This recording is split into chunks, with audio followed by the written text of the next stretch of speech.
Hello everybody, I'm Boy. This is my channel. It is Thursday and it has been a little while since the last time we did any sort of writing. It's been like 2 weeks at this point. Now that I'm thinking about it, because I was out last week and then we missed Monday. So yeah, it's been a bit, so it feels good to be back.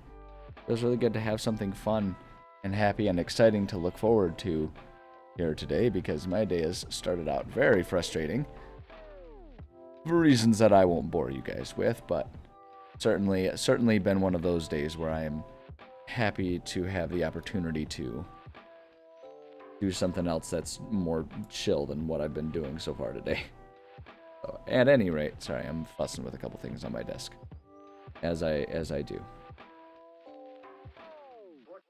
Yeah. So, hopefully everyone else is having a less frustrating day than I have been having, but also hopefully we can just make it a good day moving forward. So we're going to do some writing. We are at this point in time, I had to keep doing a little bit of writing for the sake of just being prepared for my my game, my players that I, write for. So there's going to be a bit of a time or like a progress jump when we get into it. But I think I'm going to bring us over here. And I'm going to have us start with our usual magic warm-ups. As you can see, we have cat cam set up. Leela has decided she's going to grace us with her presence today. So my arm's kind of in the way, but I gotta type. But she's here. She's hanging out. It's starting to get a little bit chillier around here, which means that we are closer to. It's because we're kind of closer to fall. And so because we've had a couple chillier days, she has been much more interested in snuggling, so she can steal my body heat. So you might see a fair chunk of her today. So we'll just do some chill writing, and I'm sure she's gonna hang. Remember too, we've got our sub goal going on here. That if we get ourselves up to 10 subs, we'll go ahead and start adding a segment onto the end of any given stream where we'll give her a couple treats so everyone can enjoy her munching on a few cat treats, and she'll definitely love that. So show Leela some love, more than I already show her. She's such a sweet kitty. She's such a good little girl. She's kind of, I don't know, she's being a little quiet and shy right now, but she's a very charismatic, lovely little girl. So, I know, aren't you a sweetheart? Such a good girl. Okay, sorry, I'll stop being distracted with my own cat. I've got all day, every day that I can just pet her and be in love with her. And hold on, do I feel a sneeze? Oh, it's gonna be one of those ones that just kind of sits there and does. I'm not even gonna get the satisfaction. No, the sneeze is not gonna come. I'm just gonna sit here in misery. How's it going, Horseman? Yes, cats are absolutely amazing and precious. They are precious little angels that deserve all of the love. Isn't that right, Leela? She agrees. She's being quiet and shy, but I don't think my mic is sensitive enough to pick it up, but she is purring quite contentedly right now. She's a happy girl. All right, let's go ahead and do some writing. I'm gonna have us warm up with more of our rune project that we're sort of constantly working on. And we made it. We finished all of the abjuration spells, so we are now moving on to our conjuration spells. And there's always a million new spells for us to do. But let's go ahead and just keep working on this. I honestly, this is maybe one of my favorite parts of my world building D&D writing right now, is working on this project. I have fun converting spells into. So let's go ahead and get ourselves a filter going here so we can find all of our cantrips. There we go. Ooh, create bonfire. This will be a fun one. Small apartment. But when my parents lived in the middle of nature. Cats still have. Yeah, cats are great. Honestly, even in a small apartment, cats can do pretty okay with that. As long as you give them the snuggles that they need, cats are pretty fine with it. I mean, I'm just in a small apartment, and she does just fine. She likes being the only cat in the apartment. She is the queen of this domain, and she would not have it any other way. She is, She was in a shelter. She knows how to coexist with cats, but she doesn't like doing it. She likes being the queen. What's the site? Oh, are you talking about D&D Beyond? This is now it's like officially the D&D like website. Yeah, so like this is D&D Beyond, unless you're talking about with my writing and stuff, which is just OneNote. So they those are the two resources we're using right now. Both highly recommended. I quite enjoy them. Some people get all, you know, anti-monopoly about like, you know, wizards and D&D Beyond, but honestly, they're just really helpful tools, and so I use them all the time.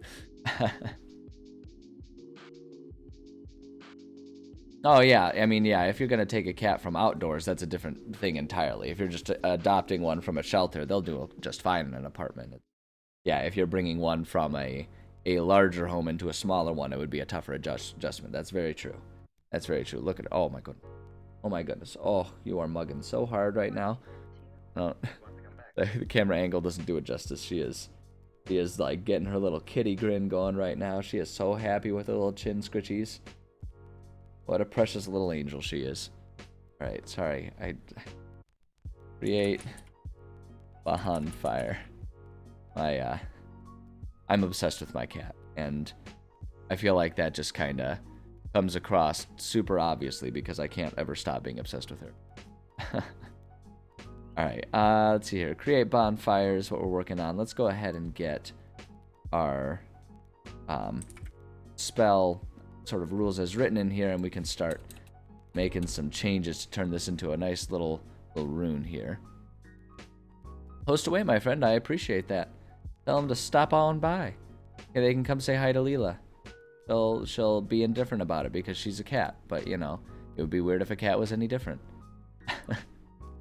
Let's see here. Okay, create a bonfire on the ground you can see within range. Until the spell ends, the magic bonfire fills a 5-foot cube. Any creature in the bonfire space when you cast the spell must succeed on a dexterity saving throw or take 1d8 fire damage. The creature must also make the saving throw when it moves into the bonfire space the first time on a turn or ends its turn there. Okay, so thinking about how we can turn this into like a rune that we'd imbue.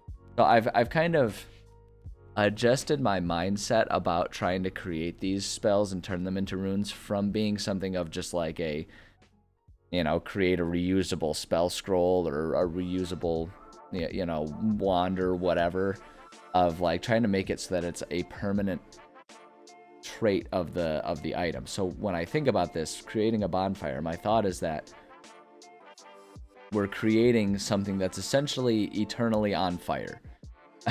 in a minor way, right? Because like where it does the damage and stuff like that. And my thought is,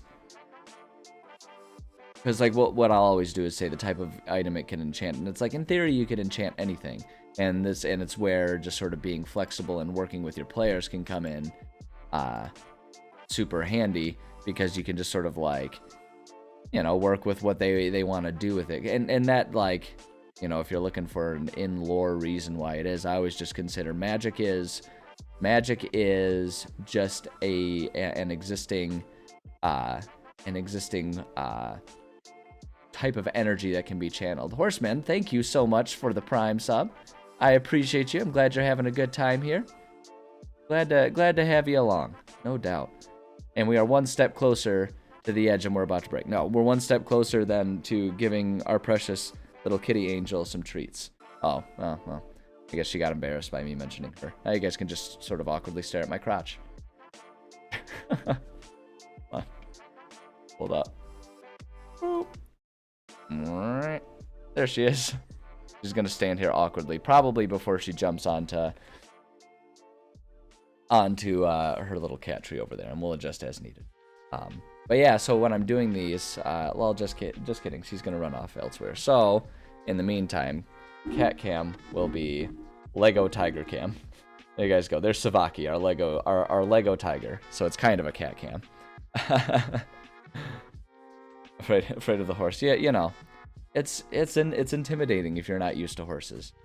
All right. What was I saying? Oh yeah.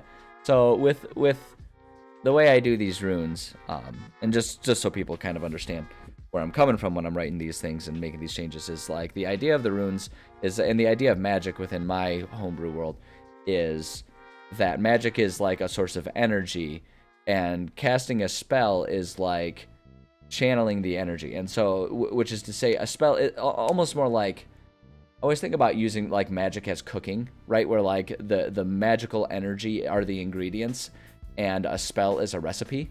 So a spell is a way to make sure you get predictable results, but you can always play with things to change things up and get different results and everything. And so that's kind of the idea behind these runes, is that like the energy, you know, or like the way to channel a spell is sort of imbued in an item, but you can sort of tweak that recipe as you go. So it's always, all of these things are always sort of understood that they happen, they are things that can be discussed with the players, and they happen as the players kind of want, and it's just like, you know, we kind of work it, but I still try to kind of create a baseline of it. So when it's the type of item, I always do like kind of what I have in mind, but if a player comes up with something different, then, you know, we can discuss it. So all of that to say, I do have something in mind, and my thought of here is type of item that it can enchant. I'm gonna say can be imbued on any item that can open and close and be placed on the ground, such as a satchel or a book. And my thought is like a book of bonfire, where it's like you open the book and it's got a bonfire, and if you close it, it contains the bonfire, so that way you can contain it. Because my thought is that this item basically just perpetually has the bonfire trait about it, which if you try to pocket that item, obviously is going to be not super functional, is sort of the idea. So yeah, I think that'll work. So instead of you create a bonfire on the ground, we'll say, we'll just change this to saying the item, the imbued item has a perpetually burning bonfire attached to it. Now, instead of until the spell ends, it's just the magical bonfire. The magic bonfire fills a 5-foot, instead of a 5-foot cube, what I'm going to do is, it will say fills one surface of the item up to a 5-foot cube, is what we can do. Any creature in the bonfire space when you cast the spell must succeed in a dexterity instead of fire space. Any creature in the bonfire space, when, and we'll say when placed. When, oops, I already have a one. When placed, must succeed on a dexterity saving throw or take 1d8 fire damage. Creature must also make the saving throw when it moves into the bonfire space for the first time on a turn or ends its turn there. Perfect. I think that's excellent. You got a ton of ways to abuse this. That's just like, that's a redundant statement with D&D. That's just, you can always abuse everything that D&D provides. That's the fun part of it. That's why D&D is so much fun and such a different experience than just like playing a video game, because video games are pretty rigid. They don't let you abuse much unless you're really getting into the modding and stuff like that, which I absolutely happily do. But you understand what I'm saying here. D&D, that's the whole fun of it, is like it allows your creativity to impact the game in a much more organic way. So I love the abusability of these things. That's my big enjoyment of it, because again, the thing I always say is always remember, dear players, if you can abuse something against the NPCs, they can abuse it against you in the exact same way. So you're never safe. And when you do something super clever, all you're doing is you're giving your enemies ideas. So, you know, I'm always all for whatever abuses people can come up with in the context of the game. That's an awkward sentence, and I don't want anyone to take it out of context. Only abusing the game rules is okay. Oh boy. Boy, oh boy. Alright, let's see here. Okay, good. Bonfire ignites flammable objects in its area that aren't being worn or carried. Perfect. Spells damage increases by 1d8 when imbued. We'll say when imbued at, and instead of going up to 17th level, because there's only 9 levels, we just cut them all in half, right? So like 1 and 2, so spell levels 1 and 2 are like level 1, or cantrip in 1, and then it's like 2 and 3 are level 2, 4 and 5 are level 3 or whatever. Yeah. So it'll be at 3rd level. 3rd level. 11th will be like 5th level, I think, right? Hold on, I gotta think about my own system here. 6th level, 6th level. 6th level, and 17th, and that'll instead be 8th level. Yeah, I think that's right. It doesn't matter. It's fine. It's all whatever. It's all whatever. It works. So yeah, there we go. All right. That's good. And then so mechanics, how it's cast. We'll just say when item is placed. We'll just say when item is opened, right? Because like the idea is that it's in a closed item. Because like the thing is too is you could in theory put this on a sword and sheath the sword, and that kind of closes and handles how you carry it. But yeah, like the idea that I have behind this is because it's always burning, right? Like it needs to be like, I almost even wonder if I would allow that when I'm thinking about it, because you're imbuing the sword, not the scabbard. And so it's like, yeah, you sheath the sword, but maybe that just lights the sheath on fire. And so you just kind of like, if you have this sword that's imbued with this thing, you have to just like carry it and be like wise about where you place the sword. But that's up to the players to navigate if they decide to take that approach with it. So, my job isn't to really think about, well, okay, it is. It's entirely my job to think about practicality of these things, but I sometimes choose to disregard that responsibility because it's more fun to just be like, here's some resources. What are you going to do with them? And just hand them to players and let them handle it. Range, contact, duration is kind of an NA, there's no attack or save, and imbibement type, I'm just not really including that anymore these days. It's kind of an old approach to it that I've kind of moved on from. I like this methodology better personally, so yeah. All right. I like it. So an example item. What I want to do is so the example item that I have is bonfire in a book. We'll say more of a niche item for people who enjoy bonfires for the sake of recreational s'more making. These items have grown quite popular in some locales. Larger books can be bought for larger fires. When opened and placed on the ground, a bonfire burns eternally from the book's pages. Can be used on any book, or wait, here we'll say can be placed on any book for comedic results, such as the book of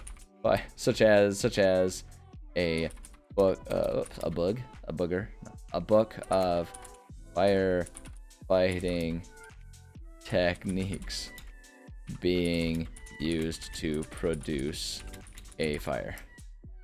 I don't know. Maybe I'm the only one who thinks that's funny, but I think that'd be funny. It's like, oh no, how do we put out this fire? And the thing just like erupts into fire in your face. I think that'd be hilarious. Haha. Yeah, he just got 3rd-degree burns. Hilarious.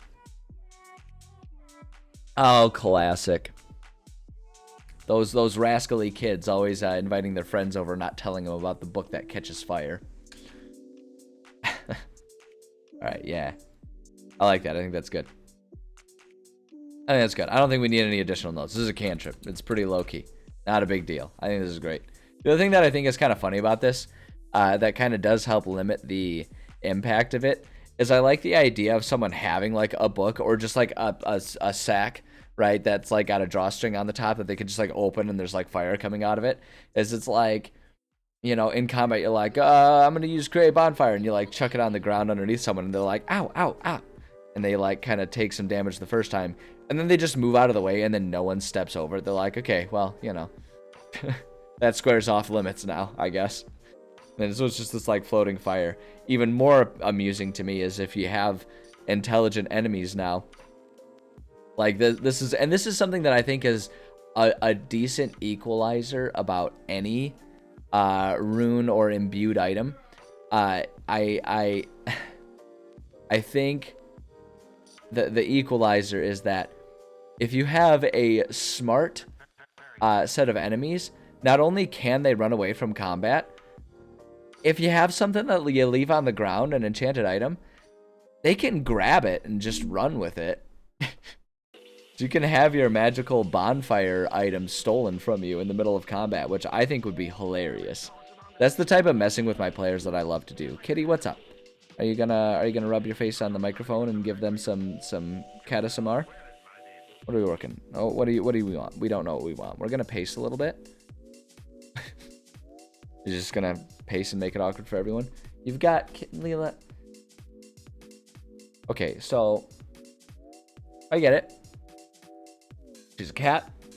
She has limited concern about things, but I'm gonna paint a picture here. I'm looking at her nose.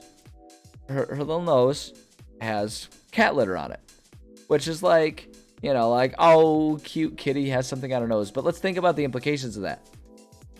Cat litter, that's her toilet. So this suggests to me that the little weirdo, yeah, I'm talking about you.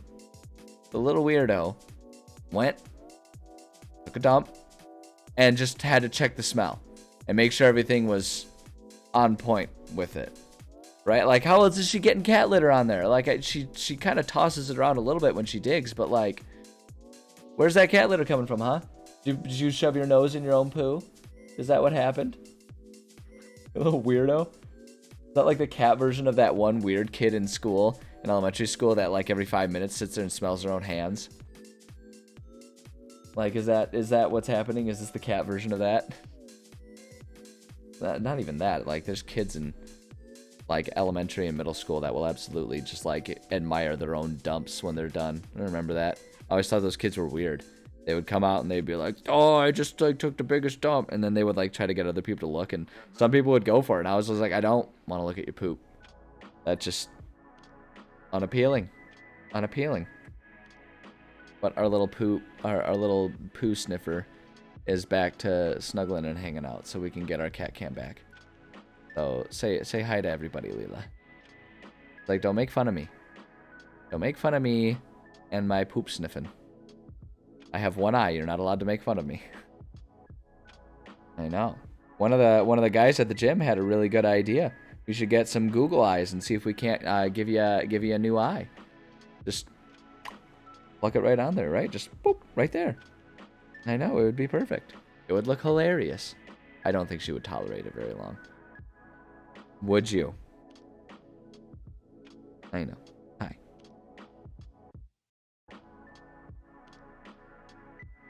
What a good kitty. Oh, I know. Rub your face on everything. Including your poop, apparently. So anyway, if we get enough subscribers, I'll give her treats, so maybe she'll stick her face in things other than poop. you know, like in eatable things, like food. That's the goal anyway. Always the goal. Okay, anyway. Oh, I know, Leela. I know, honey. I know. That's a good kitty. All right. So yeah, so we've got our basic idea for creating a bonfire. I like the bonfire in a book. I would totally buy that if I could. I would 100% purchase a bonfire in a book that I can just like open it up and have like, you know, Fahrenheit 451. Like how perfect would that be, right? Fahrenheit 451, you open it up and it's just like erupts into flames and you can just like cook s'mores over it. I'm pretty sure that's a scene in that book. I mean, my goodness. Excuse me. Kitty, are you hiding? Are you hiding your head? You're shy and embarrassed? Okay. I think this is a great item. Now let's talk about what happens if this thing becomes sentient. I like the idea of a talking item that also just lights on fire. It's sentient. If it's chaotic, it just screams in pain because it's on fire. Ah! Oh god! Oh god! Put it out! Put it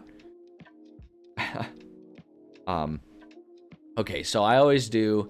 If it's good, it does something extra beneficial for the owner. If it's evil, it does something extra damaging to its enemies or to its targets. If it's lawful, more focused. If it's chaotic, it's more, well, chaotic. Kind of a tough one. You think about. Okay, here we go. Here's an idea. Does its best to not harm its owner when being picked up and handled by the owner will minimize the flames, so it's really just like picking up a hot object rather than one actually on fire. So that's how it does something a little friendly. It's just like, yeah, it's just like holding on to like a hot piece of metal as opposed to, you know, lighting yourself on fire. You know, that's nice and friendly and beneficial to the owner, right? There she is. If it's evil, oh boy. Exact Approach, thank you for the subscription. Thank you again. 2 months. 2 months. You're the first person who's come back. I appreciate that. I'm glad to know that I haven't scared you away yet. Makes me very happy. Yes, self-immolation. If, like, okay, like, let's be real about this. I don't think any form of immolation is going to be great, but if I'm going down and being on fire, I want it to be on my terms. All right? I want to be the one who decides that I'm going down in flames, literally. Right? I want that to be my decision when I want it to happen.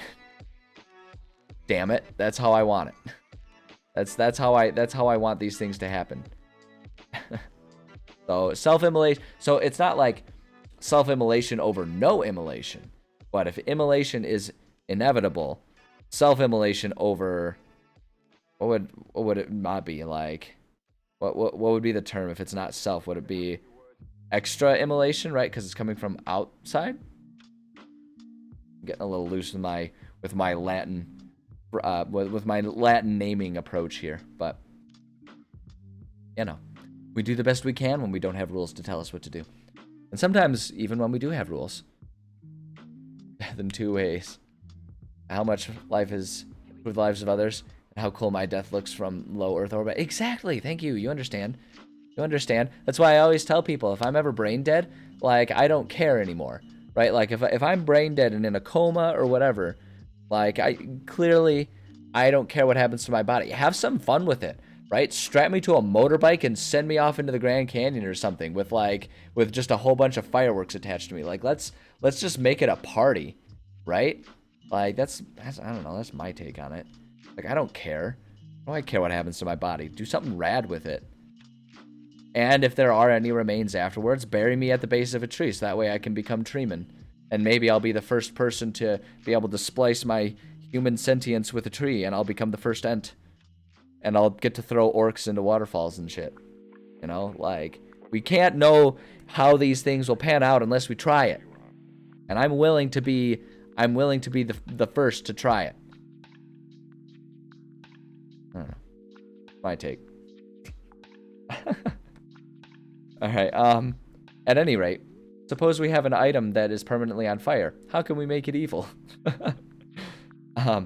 Okay, here's my thought. Entviro Boy. I like it. I like it. That's my final form. My final form is Entviro Boy. God, I'm totally gonna do that. That sounds like an awesome Halloween costume too.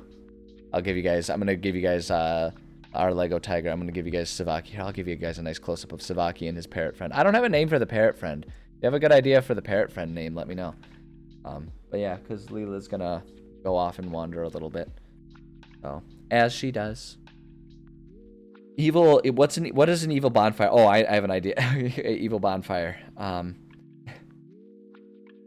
The wind is always blowing towards an enemy. Well, if an enemy is we'll say within 5 feet, it will direct the smoke. Oops, there it is, the smoke at the enemy, giving them disadvantage on attacks. So the evil version of a bonfire is just that the smoke always follows you wherever you go. We've all encountered an evil bonfire before. We've all been part of that experiment. Not experiment, that experience. That's the word I'm looking for. On its own a few inches every so often. I do like that one too. I feel like that might be more so the chaotic one. Like it can't stay put. It's got too much energy, so the fire just kind of wanders a little bit. But no, I like the smoke following you around. I think that's hilarious. If it's lawful, my God, how do you make a stationary object more focused than what it does? I don't know. Maybe it's just got like one. Oh, here we go. Lawful. Let's see here. The item creates more of a jet flame than just a bonfire.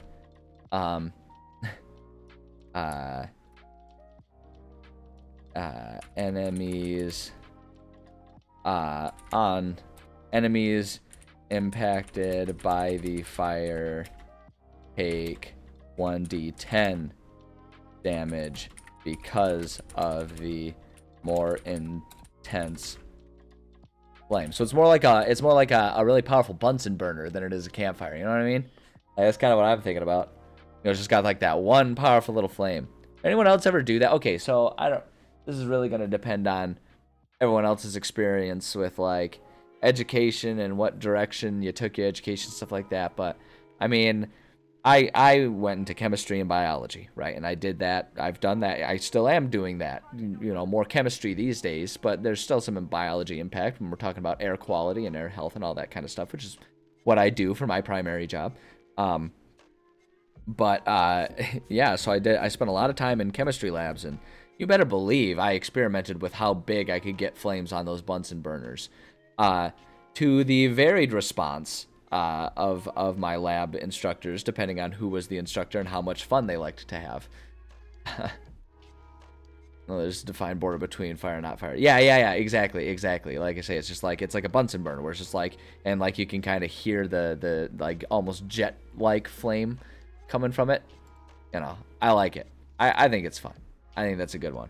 But yeah, I absolutely would play around with how big of a flame you can get out of any given Bunsen burner, and I would like use that to decide which Bunsen burner I would try to grab every time, like what workstation I would try to grab. Was it destructive? Maybe, but I didn't destroy anything. Yeah, no, I didn't destroy anything. Not with the flame. I did once accidentally crack. I remember this. I was super embarrassed. We had those like glass petri dishes, that we had to work with. That you could. That it was like glass, and it was almost like a bowl. There's a title for them. I'm forgetting exactly what the title was. But you would just use that for like heating things because you could rest it on like because it was like a bowl like thing. You could rest it there, and it would get lots of oxygen and everything. And I accidentally cracked one of those because I made the mistake of transferring it from the rack that it was sitting on while the flame was heating stuff. I transferred it to the cold lab bench too fast, and it cracked. And I was super embarrassed. I was like, oh, because that was like towards the end of my tenure there, and I had like gone so long without breaking any lab equipment. Hadn't dropped anything, hadn't broken any expensive equipment or anything. Luckily, that wasn't an expensive one. The real embarrassing ones were the people who would accidentally drop and shatter like the specialized pipettes and stuff like that, where it's like, you know, they're so specialized that just one piece of glass equipment would cost hundreds of dollars. That was the embarrassing one. You didn't want to break one of those things. Didn't want to do that. Anyway, what's a chaotic fire look like? Smokey, the bear's worst enemy. This fire is excitable and moves around a lot. What we'll say is enemies within 5. Okay, here's what we're gonna do. Every turn, roll 1d8. Roll 1d8 to determine one additional adjacent square that is impacted by the effects of the flame. So you just roll 1d8, and like you can just choose, as long as it's like consistent, you can just sort of choose any random one to be the one, and then you roll a d8, and then you just kind of go around like clockwise or whatever, and that's how you determine what the random square that gets impacted by it. So anyone directly adjacent to it will also be impacted by the fire, because it's just like the flames just kind of like wandering all over the place. It just burned really poorly and caused smoke to surround the item. Oh, that's the other thing. Yeah, roll a d10 on a 1 or a 10. On a 10, the thing just explodes and everyone within 5 feet of it is impacted by it. On a 1, it shrinks down minimally, and no one's impacted by it. I'm gonna go with this one just because I like the concept of it wandering around and just like randomly catching shit on fire as it's going. And I don't want to make it. One, I don't want to make it too complicated because that's so much stuff to have to keep track of. And two, I don't want to make it too powerful because we are just talking about a cantrip here, right? I don't want to get too wild and crazy here. I mean, you know, maybe we do. But whoops, that's not what I wanted to do. Oh. Ew, there we go. Yeah, fine. Right, with ADHD, it's just he's just got a lot of energy. He's just got so much energy, and he just wants to explore every part of the area around him. All right, let's see here. So now, okay, what is a cursed bonfire? asking the real hard-hitting questions here. What does a cursed bonfire look like? What does a bonfire that's cursed do? So I kind of just want the cursed item to be like, you know, somehow we can make it more powerful, right? So that maybe the flames are more powerful, and it like just always does. Excuse me.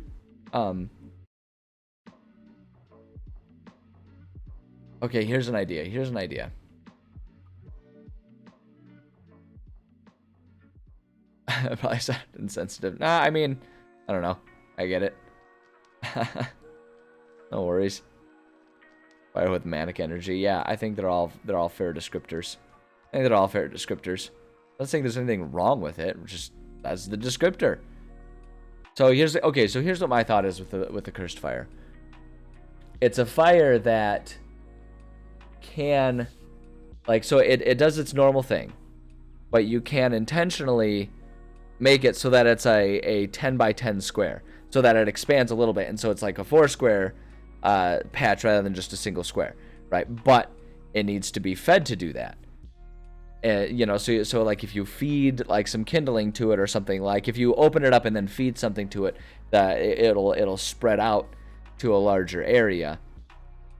You know, so the bonfire will expand beyond just its normal 5 by 5 square, is my thought. But my idea though is with the problematic side effect, if you don't feed it often enough, it will start to consume, like the fire will start to go beyond the borders of whatever the item is, and it will start to consume on its own. So it's like if you don't feed it enough, suddenly your backpack lights on fire, right? And so it's like trying to consume the things that you have. And if you don't, like, you know, and it's like, and my thought is that, especially because it's just a cantrip, it's not like it can like turn into a massive unstoppable fire. It's just like it's going to reach out and it's going to consume something. So it's like if you have a whole bunch of valuable spell scrolls or something in your pocket, and all of a sudden, like, you know, it lights up and eats and consumes all of that to be, you know, the larger flame for a little while. And then, like, and that item's gone. And it'll just randomly choose something to be gone if you don't feed it enough. Is kind of what my thought is there. Simple, not too, like, you know, cursed, but still cursed. Cantrip cursed? Cursed trip? Cursed trip? Can cursed? I don't know. So, but I like that. The flames have a hunger. The flames have a hunger. We'll just do that. If, we'll say, behaves normally when opened. However, if fed, well, I'm going to put that in like quotes. If fed with any sort of flammable item, we'll say flammable item, the fire will expand to a 10 foot by 10 foot by 10 foot area of effect. We'll say lasts approximately 1 minute per feeding. Just thinking about, like, you know, it's like, okay, you feed something, you can rely on something to burn and fuel the fire for up to a minute, right? So it's like if you put a couple twigs or something in there, or a small piece of wood, or, you know, a balled up bit of newspaper or whatever. It's like newspaper would be much quicker, but, you know, just trying to think about it. It's not like, unless you're putting like a big giant log on there, right? You could feed it with a log and have it like expand that big for hours. And so actually that'd be kind of a convenient way to get a nice big Burning Man situation going on here. You know, just throw a couple logs on there and just like have a nice big fire. Well, I guess it wouldn't be big enough for Burning Man, but you know what I mean. It's like a good campfire situation. You put a log on there and presumably it would burn much longer and give you a bigger fire for longer. But I'm thinking it'll last about a minute per feeding. But then the problematic side effect here though is the hunger must be satiated. Satiated? How do you... Satiated? That's the one. There it is. There's like 7 different letter combinations that make the sh sound, and unless you already know which one's the proper one, at least for me, unless I already know which one's the proper one, I get confused. I'm not a writer. I'm not a rightist. I'm a biologist. Even then, it's like barely. You know, by training, not by modern current practice. Anyway, hanger, the hanger, I actually like that. It gets hangry.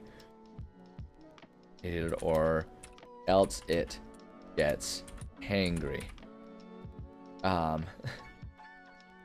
We'll say, let's say the fur must be fed once every 24 hours. if it goes hungry, the flames will expand from the viewed item on their own to engulf the nearest flammable object, including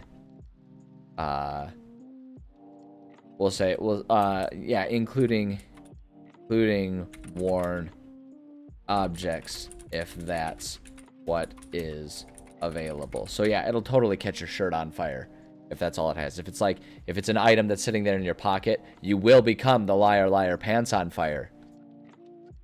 And there's nothing you can do about it because it's a magical flame that does what it magically wants to do.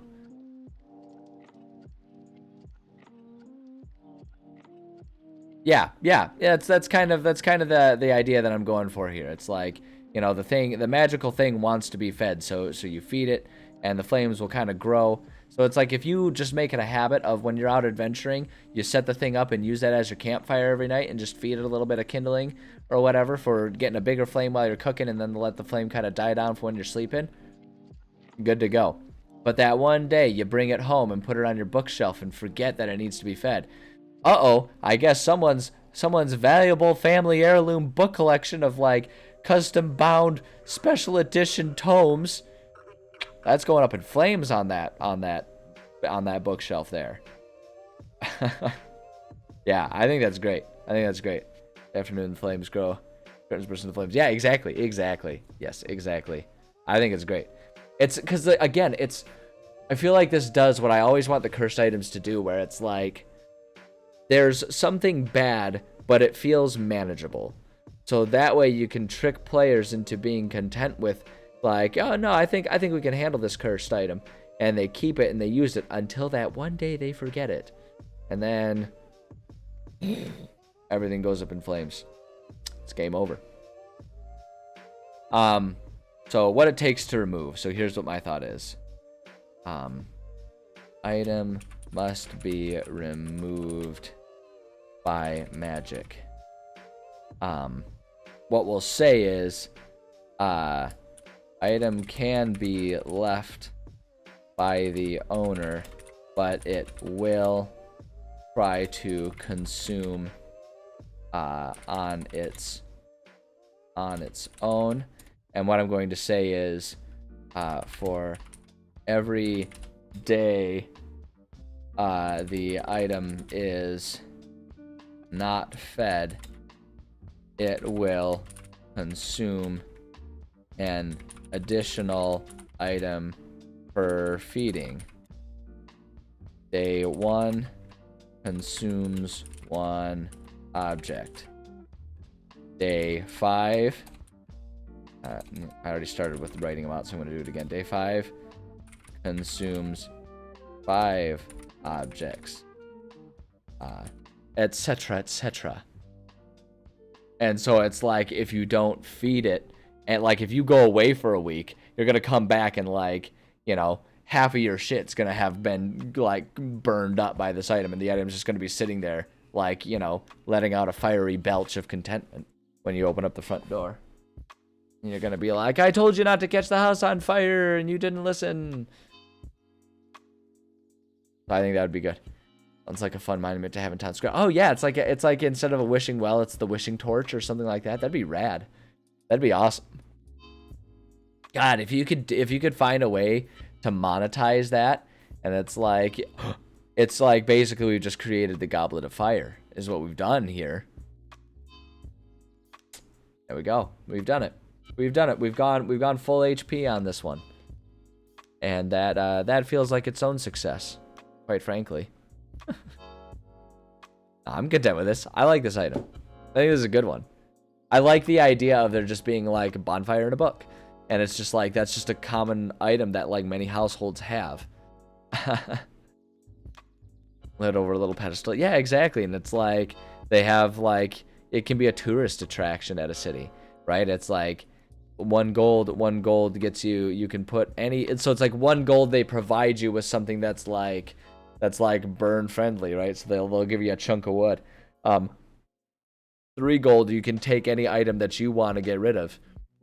Oh, that's the city dump. That's the first city that's figured out how to have an actual proper trash system. Duh.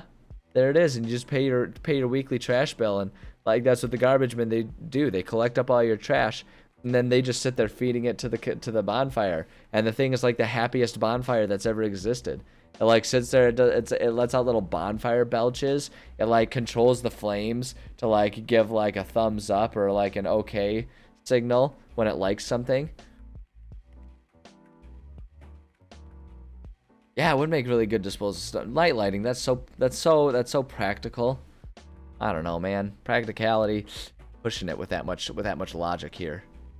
Gotta watch that. Oh boy. No, I think this is a fun item. And I just like I said, I love the idea of people having like a bonfire book at their disposal. I think that's excellent. Gosh dang it, I'm gonna probably end up giving my players a bonfire and a book soon, just because I think that's a really funny item, and I really do want to come up with like a fictional Fahrenheit 451 that's the book that's imbued with it, so it's like that's the book you open up and the light's on fire. Like that's just beautiful. Inspired by those trick wallets that magicians use, not consciously, but I mean, you know, sometimes our brain remembers things without us remembering that we remember that thing. So I'm not going to say no, but I'm also not going to say yes. Trick item, not the magician. Well, it was not real item, but the magician is real. Because magic is real. Don't take this from me. I need magic to be real. I need it. I need magic to be real.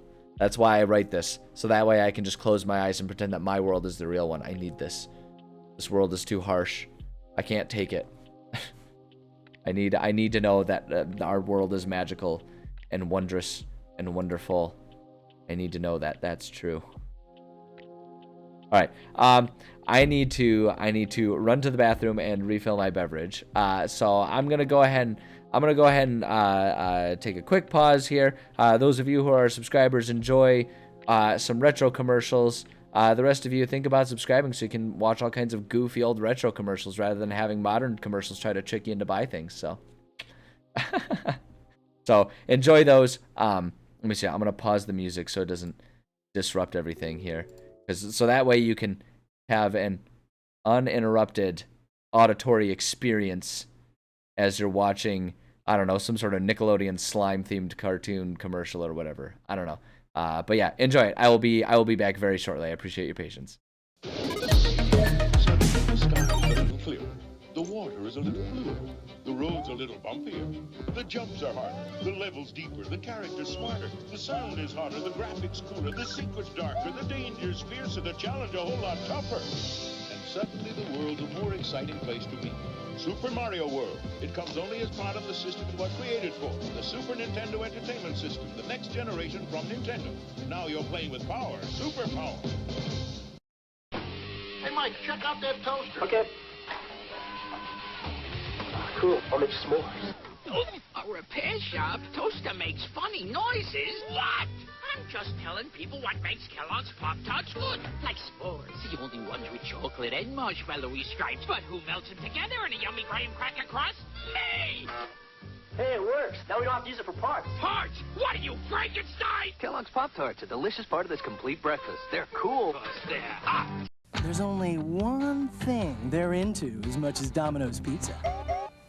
Now, order Domino's and get your Domino's $25 million Nintendo Instant Win Game card with a chance to win thousands of free Super NES, Game Boy systems, Super Mario Kart games, plus savings on pizza and Coke Classic.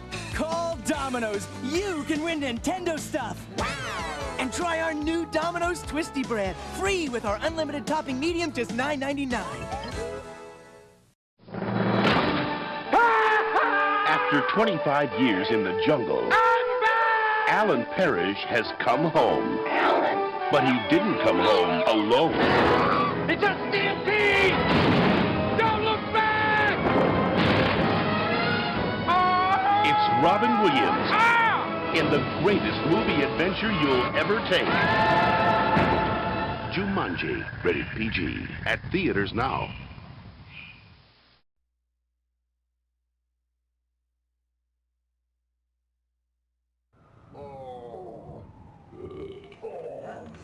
were out partying last night.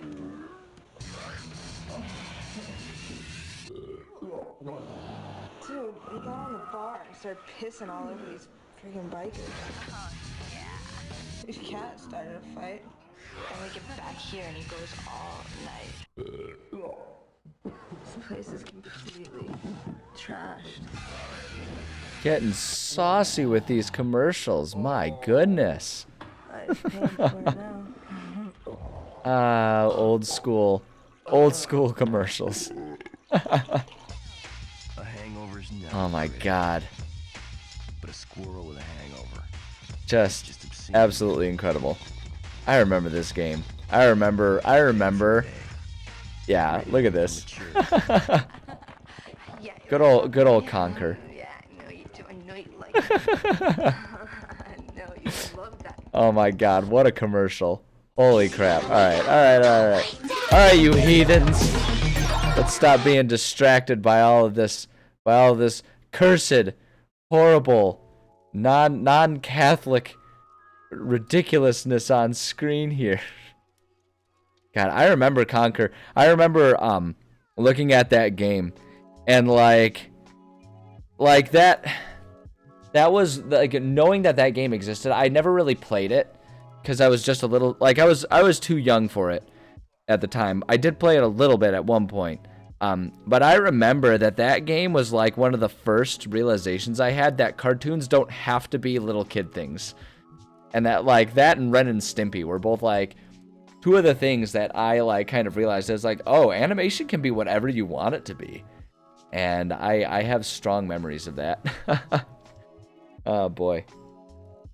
It's such a classic. Man, now I want to play Conker's Bad Fur Day. That commercial was amazing though. I loved it. Glad I came back for a bit of that one. Oh boy, it's good stuff. Exact Approach. I'm glad you find the stuff that I do inspiring. That's kind of what like I'm going for when I stream this stuff, is just to kind of like help people just kind of get ideas, right? Because it's like I feel like the other thing too is I feel like there's 8 million blogs that people have written long posts about, but no one like takes the time to just like sit here and write stuff with you, right? And it's like that's, I don't know, I know for me that's like that can be one of the most inspiring things. Yu Yu Hakusho. Oh yeah, that's fair. That's a good one too. Adult Swim in general. I feel like Adult Swim was a pretty common introduction for a lot of kids into the world of adult stuff, because it really would just be like Cartoon Network, little kids, and Adult Swim. And now you're watching Robot Chicken, and it's like, and it like gets you because like it just, if you're not paying close attention, just turns into other cartoons, but they're like grown-up cartoons, and suddenly you're like, what am I watching here? So I feel like Adult Swim kind of was the eye-opening incident for a lot of people growing up. Which, you know what, honestly, good on them. It's beautiful.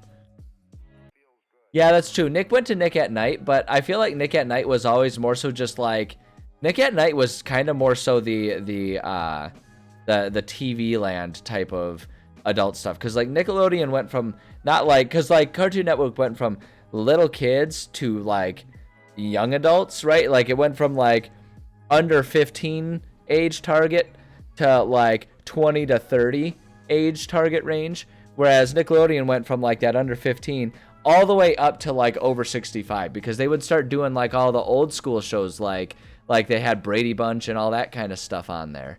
So it's like I remember watching all of those, and I actually had fun with that because my parents would let me stay up.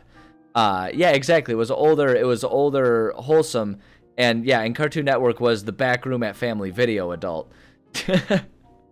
But yeah, like I remember I always liked Nick at Night because my parents would allow me to stay up late to watch that because they wanted to watch, yes, Gilligan's Island. They wanted to watch Gilligan's Island. They wanted to watch Leave It to Beaver, and all that kind of stuff with me. And so I had all kinds of fun staying up late because like it felt so scandalous to me as a child staying up late. I didn't care what I was watching. I just wanted to stay up late because like especially in the summer, it's like a bedtime at 8 o'clock you know, where I live, that's like, it's still sunny out. Like, it's still light out. It's like, I don't want to go to bed yet. Let me stay up late and watch TV until it gets dark. And so they'd let me do that. And so, God, those are good times. Those are good times, man. The world used to be so much better when I was a child. I miss being a child. I miss being a child. Oh boy. Boy, oh boy. All right, let's go ahead and get some work on our campaign going here. Hopefully, like I say, we can get some good inspiration for everyone going here. I've been doing a lot of work on where I want the story to go. This is all story outline up through like the first, as you can see, we've got sort of the first 13 out of 20 chapters that I intend to do for this campaign. Because I intend for this campaign to be able to run from level 1 to level 20.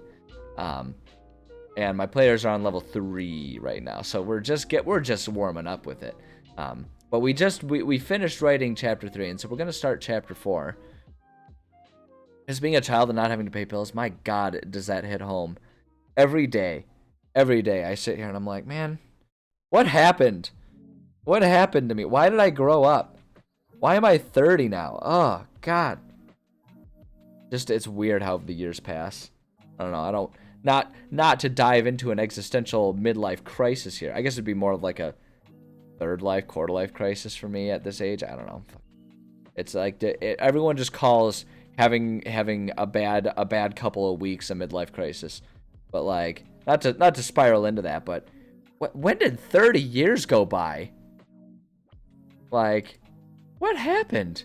How does it happen? You don't see it happening, and then all of a sudden you're like, why am I noticing that my hips are sore just from going for a run? When did that become my life? Oh, I hate it. Ridiculous. Anyway, it's a complaint about needing a nap. Like, right? Seriously, I skipped the gym this morning so that way I could take a nap, which was me just going back to bed for a couple more hours because I woke up and, like, to my credit, I woke up and I sat there and enjoyed my coffee for like an hour trying to wake up, and then it came to be time that I had to actually go to the gym, and I stood up and I could just like feel it. I was like, this isn't gonna work today, because if I go get my workout in right now, I will be sitting at my desk falling asleep. Like I could tell it was that day, so I napped for like 2 more hours this morning. I had to. When did 2010 become the past, right? Seriously, over 10 years ago. That's like what I keep saying, and like when people ask me, they're like, you know, like people, when we get new people at the kickboxing gym, they'll be like, how long have you been training? And it's like, I started doing martial arts in high school. I started doing Muay Thai in college, which was, that was over 10 years ago. Oh my God. When did that happen? Right, seriously, yeah, the 2000s. That was just a couple years ago, right? Right? Please? Yeah. It's like, one of the weird ones for me is like, to think about the 2000s and think about like that was pre-HD TV time, right? That's how old that was, because it feels like we've had HD TV forever, right? We're just so used to it now, and it's such a ubiquitous thing. Like, they don't, like, you have to get special equipment. It's almost more expensive to get cable service for a non-HD TV than it is to have an HD TV, right? That runs off the HDMIs. Like, that's the state of the world, right? It's such a normal thing. But yeah, like as a kid, I had to deal with the cable switchers, right? And like you had to put the VCR on like channel, or like the TV, or the VCR on channel 3, but the TV on whatever channel you wanted to like record a show that you wanted to watch later, as opposed to just like pirating that shit online, right? Like messing with all that stuff and having like cable splitters and stuff to be able to watch a show when your parents wanted, or be able to play a game when your parents wanted to watch a show or something like that. Like, just, oh my gosh, like, that stuff is old now. There are fully cognitive kids. There are adults nowadays that don't have memory of that time. Like, what? When did that happen? Yeah, exactly. Like a 2000, like you don't think about a 2000s car being too old, but it's like, yeah, like a car that was made in 2000, that thing is like 22 years old, right? It's so weird. Like, I think about that.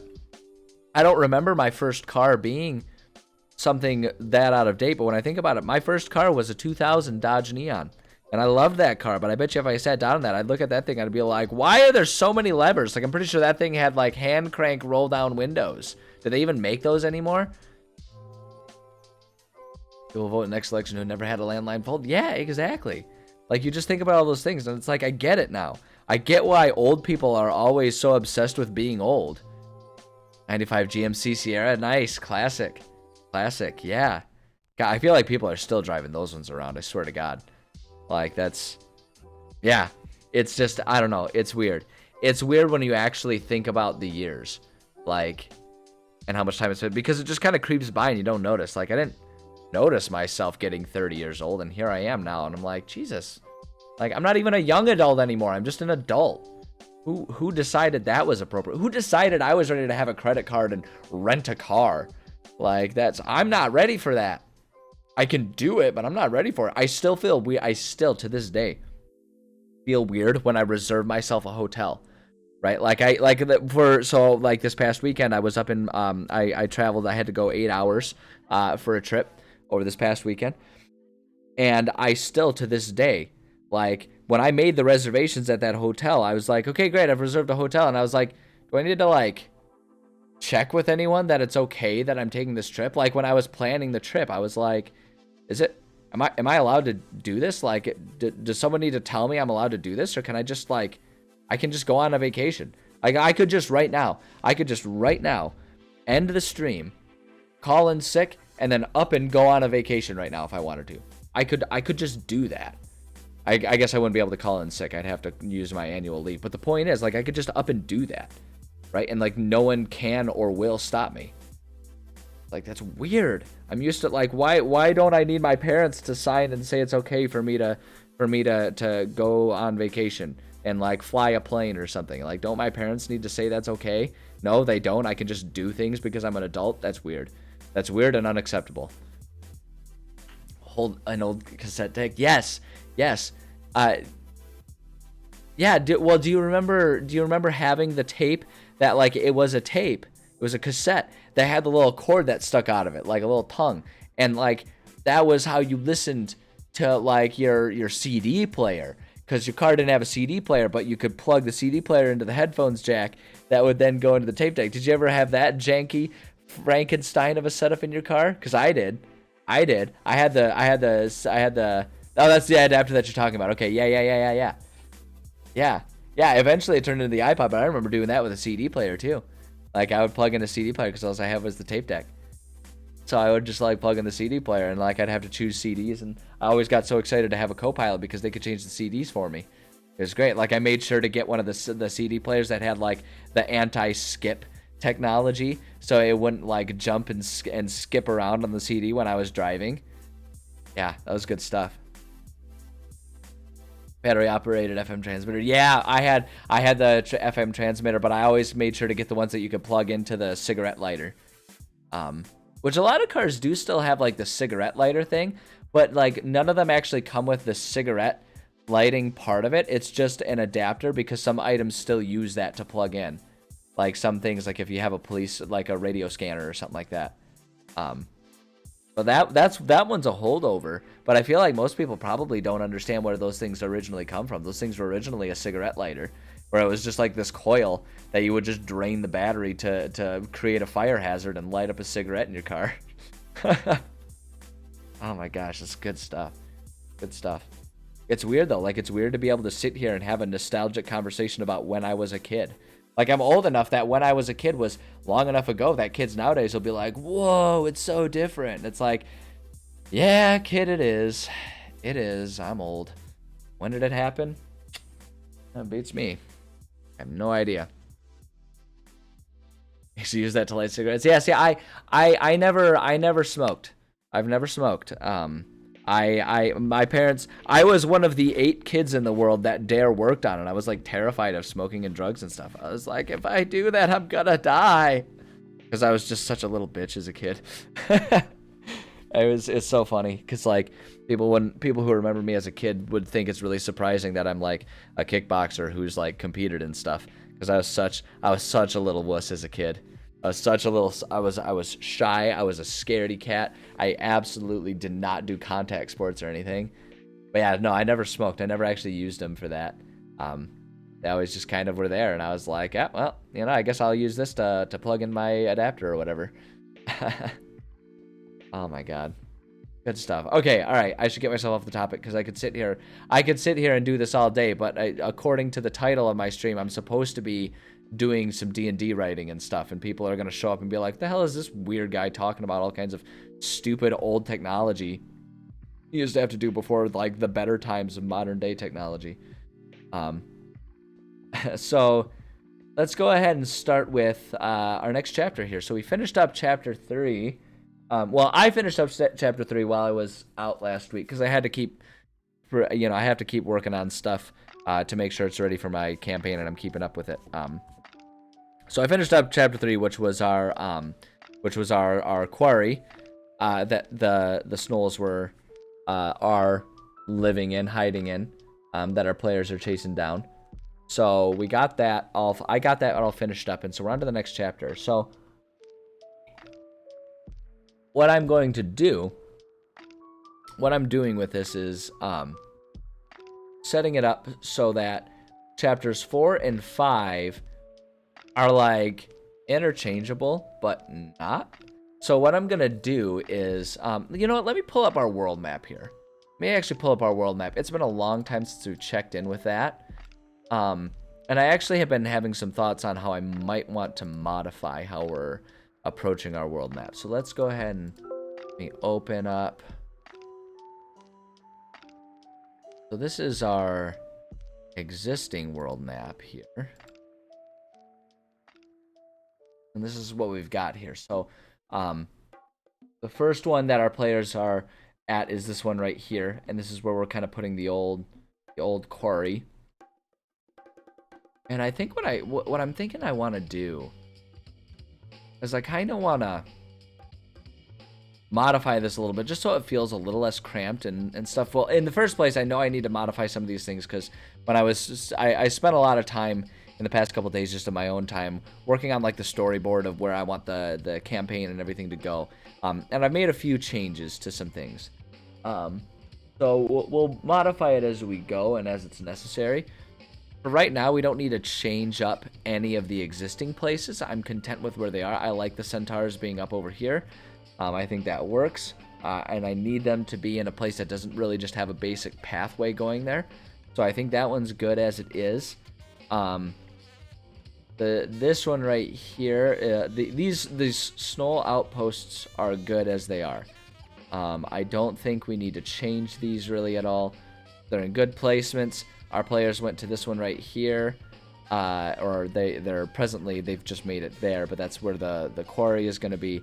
And what's going to happen is while they're here, they're going to find some maps that the Snolls are using that point out where the other Snoll outposts and stuff are. And so what I'm going to do, what I'm going to do, I guess that is the proper way to say it, is these two can be interchangeable. Which is to say, no matter which one they decide to go to first, that one is going to be chapter 4, and then chapter 5 is going to be the second one. And we'll just say that whatever landmark and whatever maps we have, those are the ones that are plopped in those areas. Which just to offer that up, to just sort of explain that as a useful tool for anyone looking for, because like I know a lot of people, it gets happened in discussion before where people wonder how I'm able to plan so much far ahead without it feeling like I'm railroading players, because I kind of am, the way I do stuff. And there are a couple tricks to it. One of them is just be careful on what clues you give players. Only give them clues to places you want them to go. It can still go rogue and be like, we just want to travel along this path, which is why it's always handy to have some random wandering encounters ready, and why I'm actually, in many ways, even though story-wise I'm in terms of writing ahead of where my players are, I still feel behind, because I don't have my usual backlog of like a handful of random locations that can just be you know, not story related, but still some cool stuff for them to explore and make it feel important and stuff like that. I usually like to have a backlog of a couple extra sort of like side mission type stuff that way, and I just don't have that with this campaign, and it's just because like we started this campaign over the summer when our group composition had to change.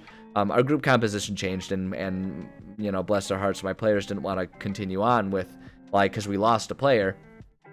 Lost one player and gained another is what it was, but my players, they didn't want to continue on without the original crew. That just, it felt wrong to them. So I was like, okay, I can start writing a new thing. And like, this one is an area that I've always known about and had a lot of like mental ideas about what it was like, but I never took the time to write it up. But I was like, you know what, I have a strong understanding of what is going on in this part of my world, of what I want to accomplish with this type of world, what I want the atmosphere to be, so writing it will be a bit quicker. So I started writing it. But I started writing it and gave myself, basically, I told them, I was like, give me like 3 weeks so I can get enough stuff kind of actually written up and planned up, enough maps made, and we can get started. And it's just been kind of going ever since. And so I haven't had the time, because at the same time, my life just got super busy with, you know, with different relationships and stuff like that, working, you know, making sure I'm keeping friendships and family relationships alive, on top of full-time job, on top of the streaming here, on top of being a kickboxing coach and everything. So I haven't had the same writing time that I usually do. So I don't have my backlog, but the reason I bring it up is usually I like to have the backlog. And so that can be one of the ways to make sure things don't feel too railroady, is that you open up enough sandbox stuff. You know, you provide enough of that stuff so players can, you know, just kind of wander and you still have things. You know, plus that also makes you seem super impressive to your players, because they're like, man, no matter what we do, he's ready for us. What a great DM. And you're like, yeah, better believe it. Better believe it, and bribe me with all kinds of delicious treats whenever you get the chance. So there's that. But the other, you know, where it all started, this whole tangent that I'm on, is how do I make sure that it doesn't feel too railroady, despite the fact that I have a specific, you know, series of events that our players are going to go through, to be able to tell them a story and give them a cohesive story event without me constantly just sort of like scrambling and coming up with whatever not incoherent bullcrap I can think of to react to their incoherent bullcrap that they do. Right? It's like, how do I tie that together without it being railroady? And one of the best ways to do that is to give them is to design the world so that your dungeons, right, and the locations and the story beats can kind of be like, they can kind of be modular. So you can, as far as location goes, you know, pick them up and like plug them into different locations, right? So that's what I'm going to work on here, is it's just going to be chapter 4 is always going to be the next, like, there's always going to be one specific event that they go to. Right? Like, it's always going to be chapter 4, no matter where they go, is going to be the next Snoll encampment. But what we'll do is we'll say, yeah, like, you found out that there are a couple of these other Snoll encampments, these other Snoll outposts that you can go to, and you should go to. All right? And if they decide to go to that one, guess which one is chapter 4? That one. Right? And if they decide to go to that one first, guess which one's chapter 4? That one. So I don't have to create a whole bunch of stuff, and I don't have to be ready to edit something because I edit it, you know, because like, suppose I was rigid and said this one needs to be chapter 5, and then I present them information and they choose to go to that one first. It's like, you know, now what do I let them go to a place that they're not quite leveled up for?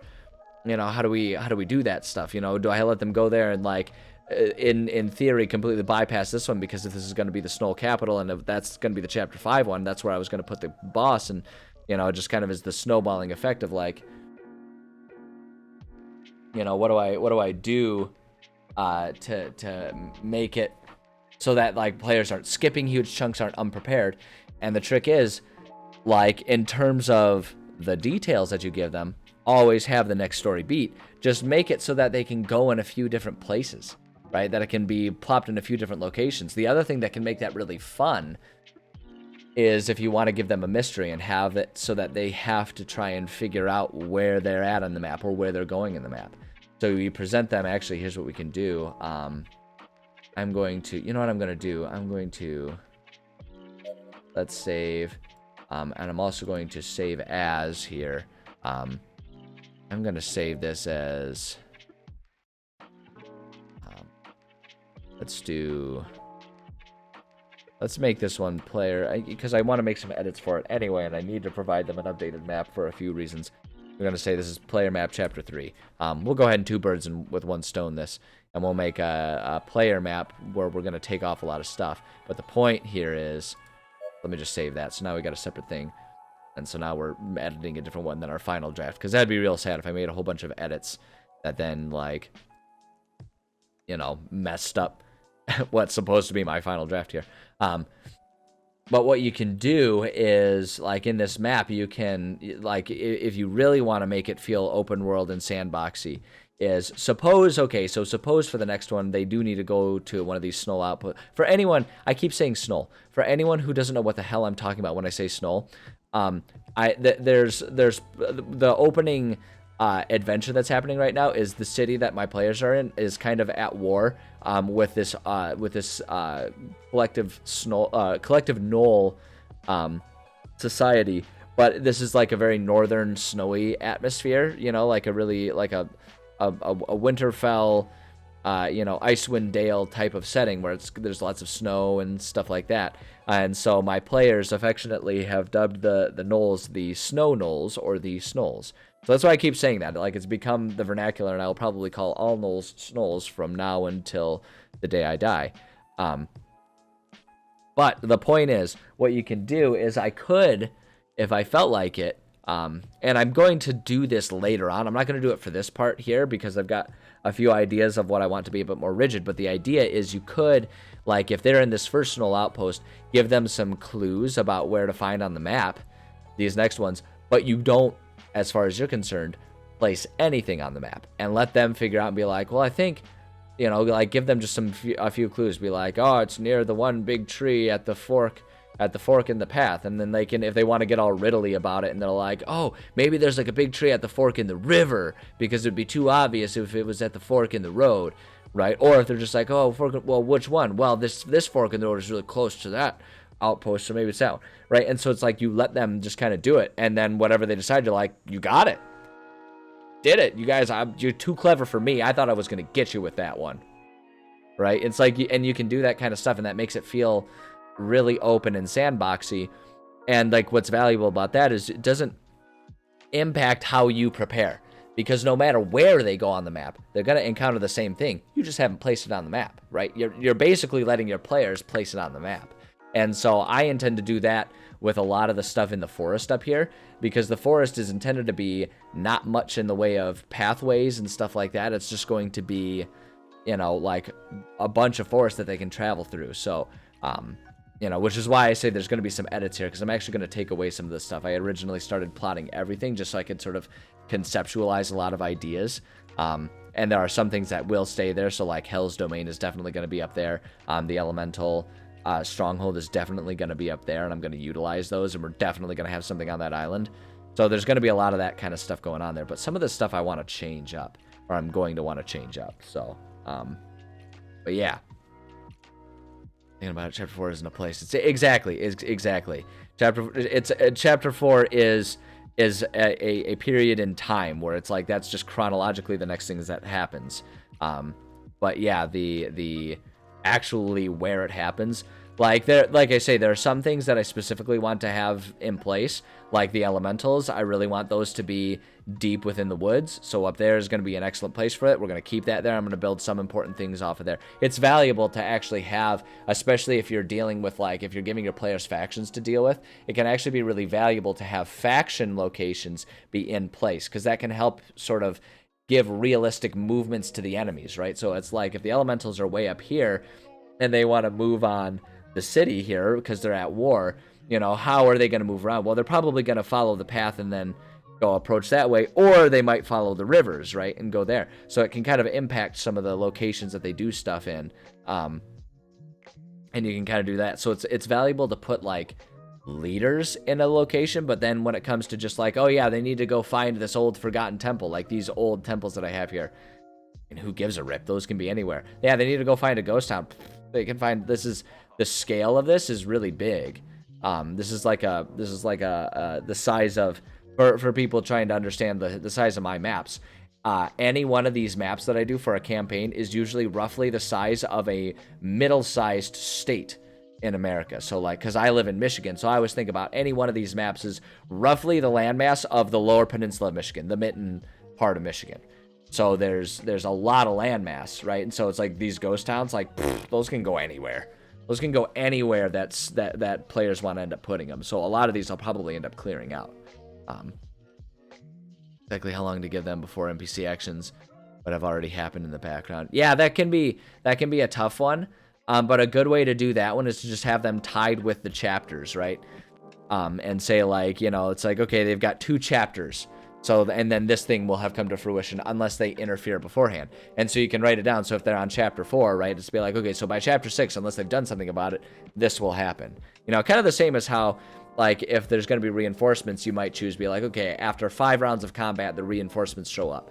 So it doesn't necessarily have to do with, like, how long they end up taking on things. Because if they work fast, if they work really fast, then just have the enemies work really fast. Because basically what you're doing is they're setting the pace. And when you do that kind of stuff, it actually can be really convenient. Because it will make sure that they always feel a certain level of crunch if you want it to, right? If it's like, if you're doing something where there's going to be a flat-out war and they're trying to, like, you know, combine all of their war resources before the enemies do, you give them like a free chapter to get some of their resources, and then after that, every chapter the enemy has a certain number of resources that they gain. So they're like 1 chapter ahead, but because you can give them tips about how much they've gained, you know, you can give them little clues about how much the enemies have gained. Like if you just tie it to the chapters, right, then it's like they always kind of feel that crunch, be like, okay, they're still moving, we got to keep going, and they can kind of keep doing all that kind of stuff, and it really doesn't take much extra work on your front because you're like, yeah, I always knew that by chapter 6 the enemies would have done this, that, or the other thing, right? And so you don't necessarily have to respond. It's just, you know, like those are the checkpoints, and that's one of the reasons why I design my campaigns in chapters like this, because it makes it really easy to kind of navigate those types of challenges of like, oh, when do we do that? How do I want to do this? And blah blah blah blah blah blah blah. So, but yeah, that's kind of how I approach it. So, let's see, what was I going to do? Yes, I need to edit their map a little bit. So for the chapter 3 map, I actually just need to delete a whole lot of stuff here. So I'm going to go to symbols here. We're just going to grab our tool. Because yeah, I need to get rid of all of these. Oh my gosh, it's going to be so much work to get rid of all of this stuff. I need to clear all of this stuff out. Because what I'm doing is I'm trying to give them a... Actually, you know what? Hold on. Undo. There's some things I am going to leave in here. Well, no, I guess not, because I don't know where I want... I think I am going to take the approach of they can just, like, put the ghost towns where they are. So, redo. Get rid of all these things. This one can go. Yeah, so if it's like for this part right now, we can get rid of all of these things except for this Snow Outpost, because that's kind of where they're going right now, because all of this stuff is stuff that they have not like found clues about or uncovered yet. So I need to get rid of all of this stuff, and actually this one, because it's collecting the words, we can collect all that stuff up. Select all of these here.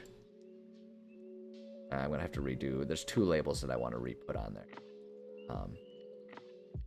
There's a couple labels that I want to put on here. So let's go ahead and put a couple more labels back here. Zoom in. 1 label right there. We'll put this one as Old Quarry. Of course, our font needs to be Bilbo. I think it's ridiculous that they even... assume anyone would want anything other than Bilbo for their primary font. I mean, come on now. Let's stylize that a little bit nicer. Put the Old Quarry there because that's where they're heading. And then, oops, nope, I didn't want to put one. Let's do that. I want to put a label right here. Heralds. What was it? It was Heralds. Where's my apostrophe? There it is. Herald's Run, because that's just the name of the river. So if my players ask and be like, oh yeah, that's just a landmark. That's what they call the river. And to sort of sell that that's kind of how the map is set up, we're going to come over here. And we're going to say, I'm just going to call this one the North Sea. I don't think I actually have a title for that one. I suppose I can open up my world map. Hold on. I don't think I ever titled that one officially on my world map.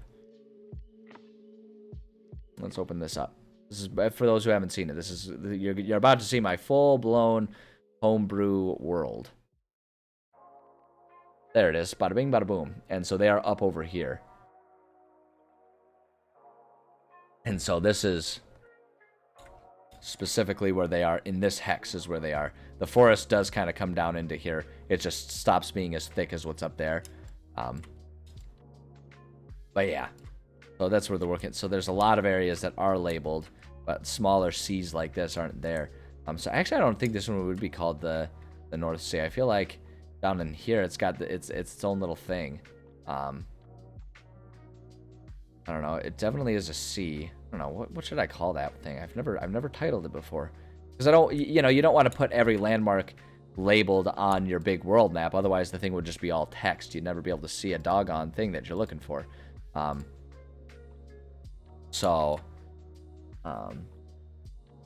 Lord, I don't know. I didn't set out. I wasn't prepared for this. I didn't set out thinking I was going to be labeling seas and everything. But yeah, no, the North Sea would be like the thing that's further up there. I feel like in here they would be called, I don't know, like, because like the standard nomenclature for landmarks in Zaoria is very like literal, right? You can look at the world the way, and like I kind of want to stick to the motif, right? They've got the Coarse Wind Desert, the Tholmuldur Mountains, the Sunken Grasslands down here, right? Fawcrest Ice Cliffs, the Endless Hills. Like, things are just very literal. Some things have names, like the Siski Forest or the Onacha Rainforest, right? But the Golden Wind Plains. So, like, this would probably be the Great North Sea or something along those lines. And so I feel like maybe in here, like it's gotta have its own title, its own sea name. We could like call it the Tholmuldur Sea because it's so close to the mountains there. Wouldn't be the worst, but I feel like actually that would be, maybe this would be a better one for that. They call it the Lost Lands now. Ages ago, this would have been called like anything different. You know what? What am I sitting here? Wait, hold on. Try again. FantasyNameGenerators.com. One of my favorite websites. Beautiful, helpful thing. Let's go to, did they have a sea name? We go to place and locations. Spa. Cool. Base Spa, Stadium Stars. Nah, they don't have sea. They have ocean. Ocean and sea names. That's what we're looking for right there. There we go. Primeval Tides, the Misty Sea. We actually kind of have something like that already on mine. The Abyss of Huntwick. The Gulf of Sedgmar. Oh, that's not bad. The Gulf. Kind of appropriate. Ooh, French names. We got... Nah. Never. Immediately, no. Oh, wait, no, I got it. I know what I want to call it. Oops, hold on. Where's my map? I figured it out. I'm not going to put it on that one, though. Put it here. We're going to call it the Ice Float Sea, because it'll have a lot of ice floats and stuff around there. Let's make our font size, I don't know, 52. Start there. The Ice Float Sea. And then I think just like the curvature, just kind of do that and like plant that right out there. There we go. That's what I'm looking for.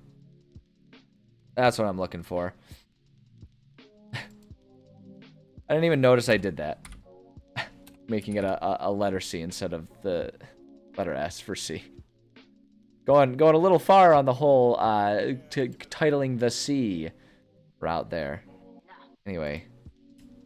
Perfect. Okay, so we got the Ice Float Sea over there. I think that's perfect.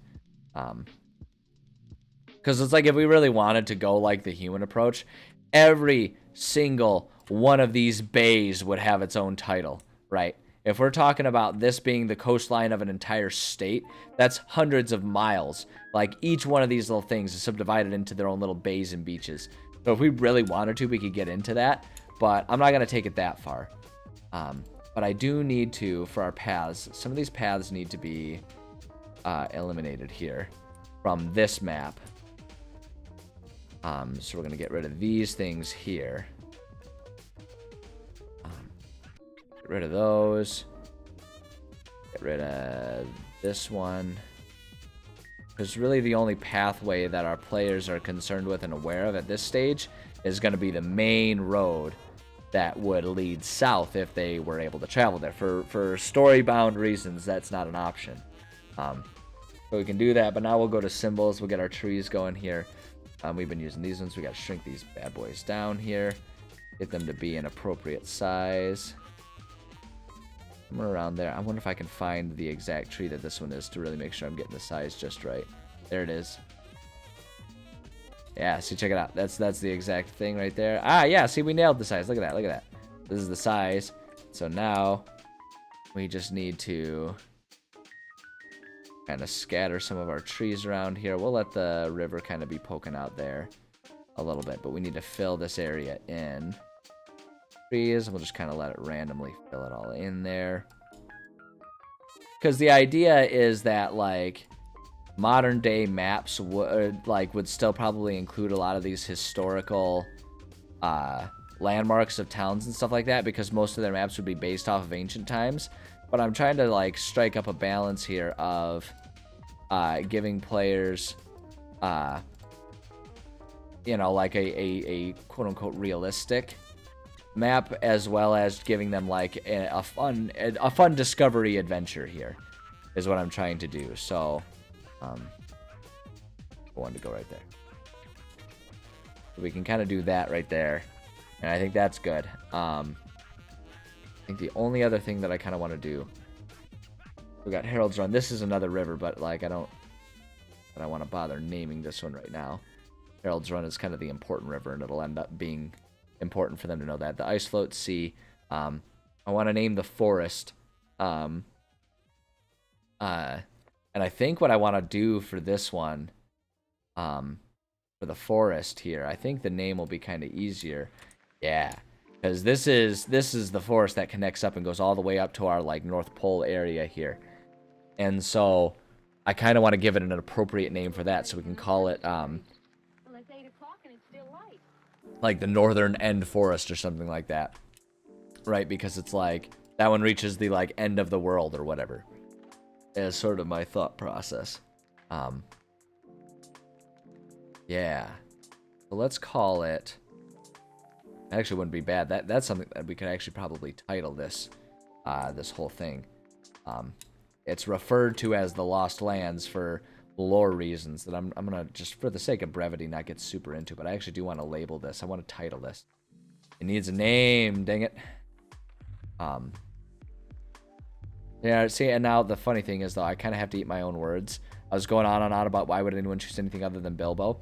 I have not done Bilbo for my world map, and the reason I just did that is because when we're going into bigger and smaller fonts, it makes it easier to read if we're not quite as obsessed with that. So let's see here. I don't want to call it, I don't know, like I say, I want something that sort of like invokes the idea of like the end of the end of the earth, right? I'm not gonna commit to everyone in my world being flat earthers or anything like that. I'm not playing those games.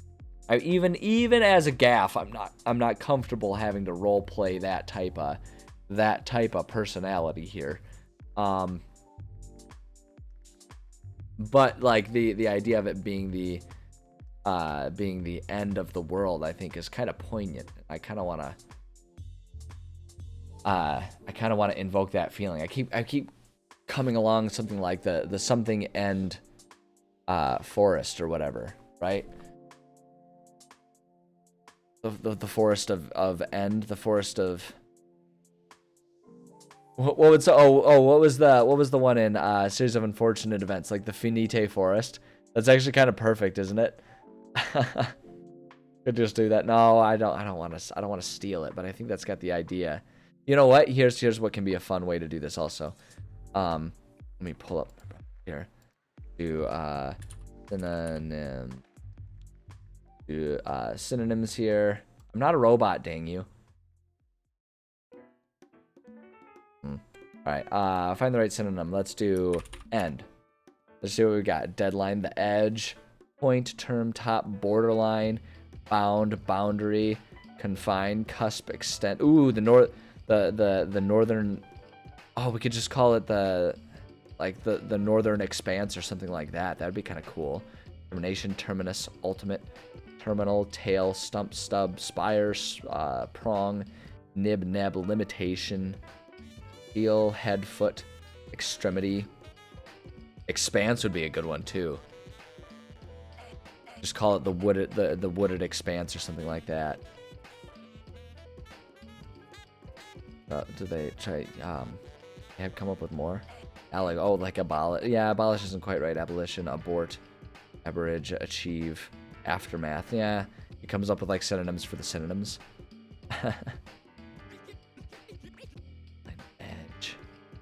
Edge, boundary, confine, extent, extremity. I kind of like expanse.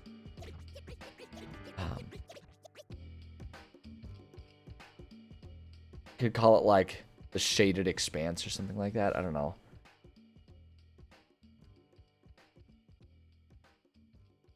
The untouched forest would be a good one too, to kind of add an air of mystery to it.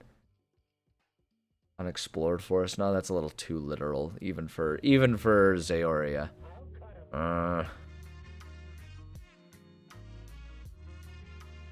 See, like, these are the types of things that I get hung up on a lot, because once I commit to a name, I want to like keep it there, and so I want to make sure that I'm going to enjoy the title of it, right? Like all of these titles of all of these places, I really like.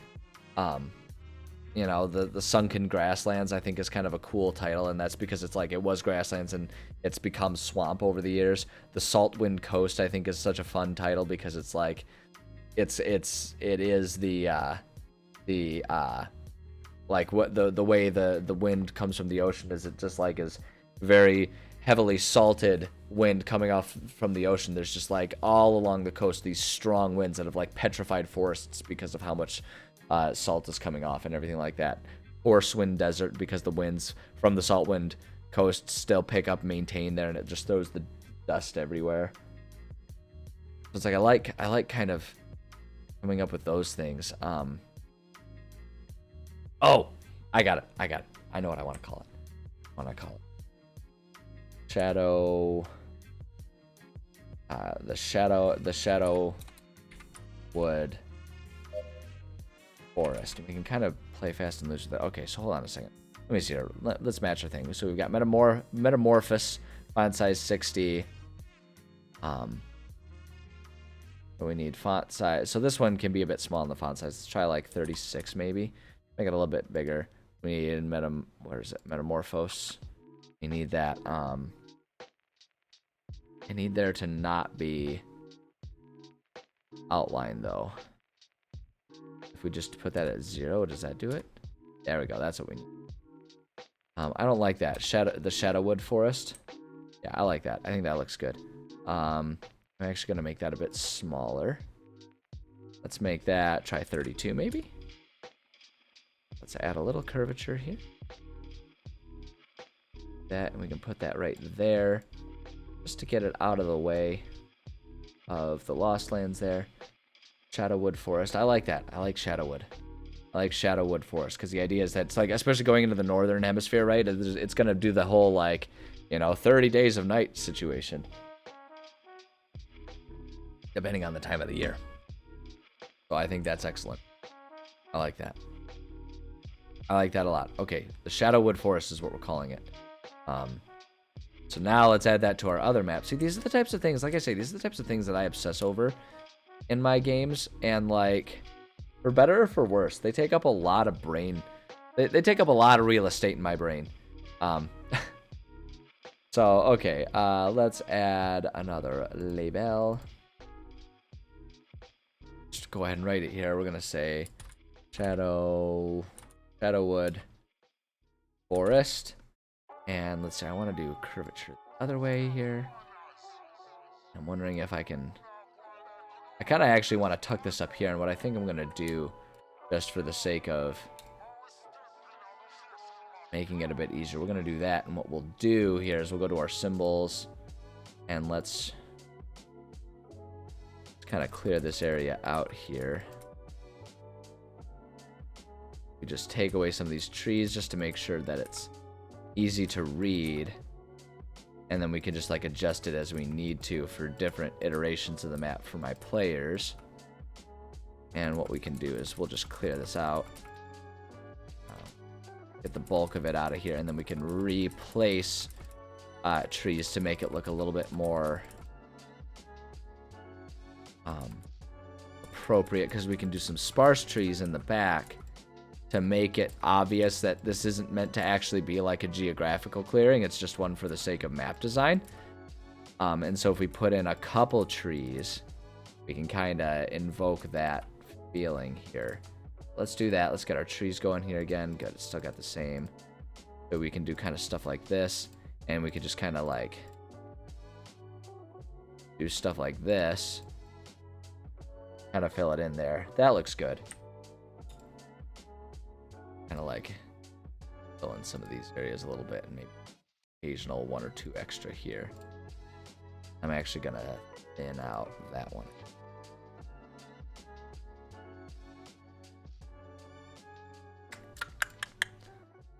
We gotta find the right balance. Needs to be perfect. There we go. No, actually, you know what? I think that's good as it is. I think that's good as it is. That kind of invokes what I'm, the atmosphere, the feeling that I'm going for there. I think that's good. I think it's good. There's one other thing that I haven't done with this. This is going to turn into like the final draft map that I just edit as I go.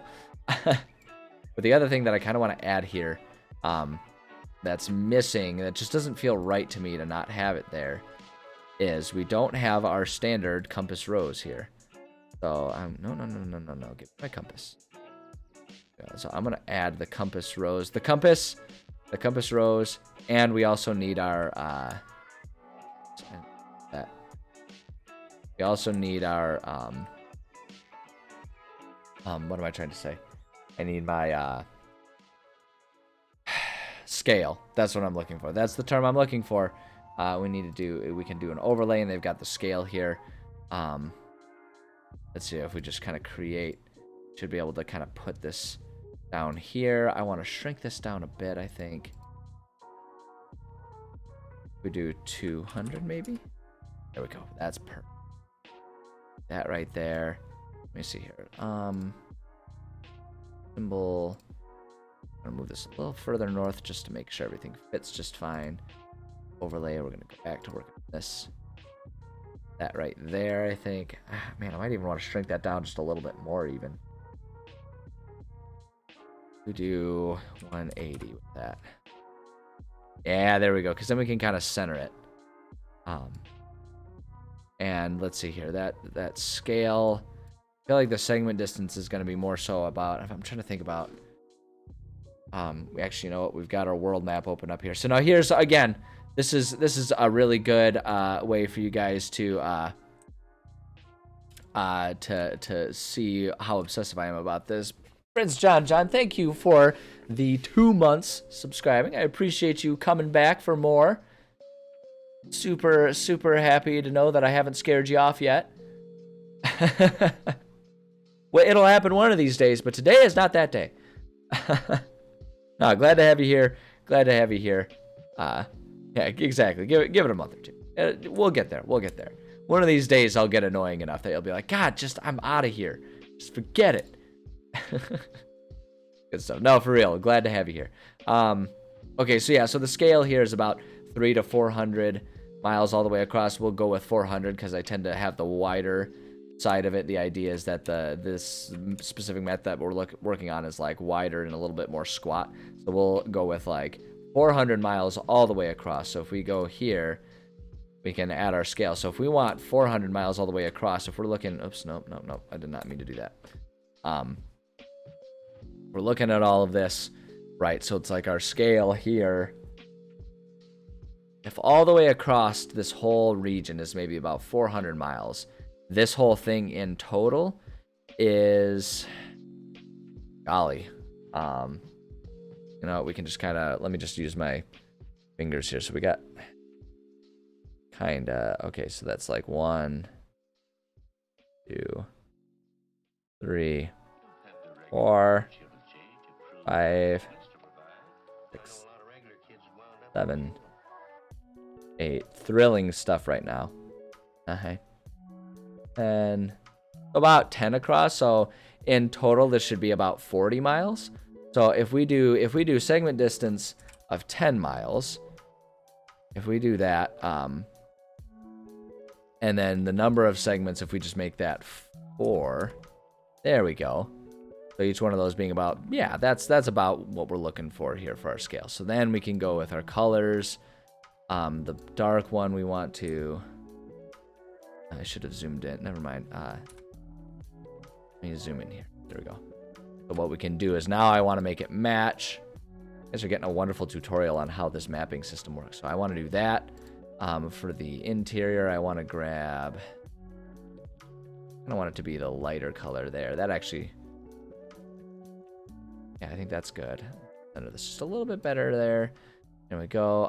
Unit label, miles, it's good. Numbers display all. Front font is we're gonna go back to Bilbo, holding there. Now we gotta change our font a little bit. I want font color again. Match it there. Outline. Can we get away with just doing 0 outline? That's kind of hard to see, but if we do that, maybe make our font size more like a 24. I think that does pretty okay. I wish it were a bit. The only other thing we could do is we could maybe do a 1 on the outline and maybe get our outline color to also be. Nah, see, that just looks real chunky, doesn't it? I'm not into it. Not into it. I'm sorry. I'm sorry. Oh, I didn't mean to do that. It doesn't matter. Outline. Be gone with thee. Yeah. I guess I like that the best. So it's a little on the light side. It's a little skinny for my taste, but we'll take it. I'll take it.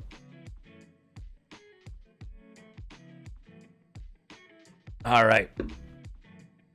All right. Yeah. Okay, that's looking good. This is okay. I'm actually really happy about this because now I can actually give my players a slightly better map experience than what they presently have. This is a bit better of a map than what they've been working with here, and more of this stuff will get filled out as we were discussing. So there, going to save. Bing bada boom. There we go. And then what we're gonna do now is what we can do. This was where I was originally wanting us to go with this, and why we kind of dove into this is we're going to now save as. We're going to make this one now. So this is the one that I'm going to give them for chapter 3. Now we're going to go ahead and update to our chapter 4 one. So once they finish the section that they're on, once they finish exploring this quarry, then they can have an updated map with a few new things.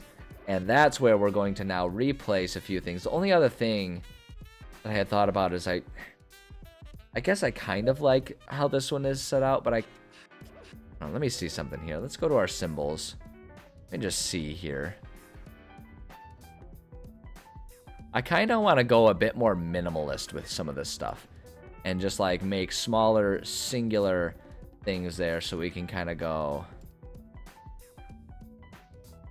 We delete that here and then grab that like this and kind of make things a bit more, maybe like that. Just a bit more. That's too big. Yeah, if we just do that. I want it to be a bit less crowded. And I think a good way to do that is going to be to not go so crazy on like making everything look like a big city, right? And just kind of doing like one little like dot type of landmarks there. So we can kind of do that. And I think that works just fine. So now, actually, here's what we need to do now. I'm going to, first off, we're going to save for our chapter 4, and now we're going to save as, and I'm going to save as that over our chapter 3. So that way we can do that. So now our chapter 3 and our chapter 4, now it's just going to be quicker and easier to save this now as our chapter 4. So now we're back on the chapter 4. Don't worry about that last little bit. That's not a follow along. That's just me being weird about my stuff here. So that's good right there. And the idea here is that that's kind of just along the main path, and there would be a town there, and they can just kind of go there. So great. Now we need to place the other 2 areas. So I think what I want to do, let's go take a look here. So here's my outline that I've worked on for chapters 4 and 5.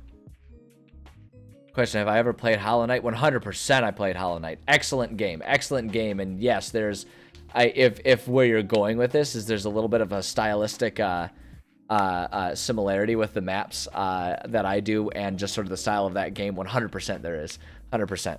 But yeah, Hollow Knight is an excellent game with a wonderful aesthetic. That just like, I don't know. It really matches my personal sense of style. So, and I feel like Hollow Knight, it kind of does that with a lot of people. It's just got a really good style to it. You are absolutely correct with that. And I am a big ol' fan. Big ol' fan of Hollow Knight. One of these days, I might actually even play that one on stream. I'm kind of getting to a point where I might want to play that one again. Silk Song releases 2070. Yeah, right. Seriously. One day it'll happen. One day it will happen. And on that day, Half-Life 3 will be released as well. to go with the cliched stuff. Yeah, okay, so I want to take a look at here. So we're going to work on chapter 4 as far as details go, but we're going to plant chapter 4 and 5 because again, it's not going to matter which one goes where per se. We're going to plant those. We're going to give them a couple possible locations of where they could be. And we're going to let players, it keeps bothering me that I misspelled that and never even noticed it. But yeah, so whether they go to where the holy item is or where the Snow King is, doesn't really matter.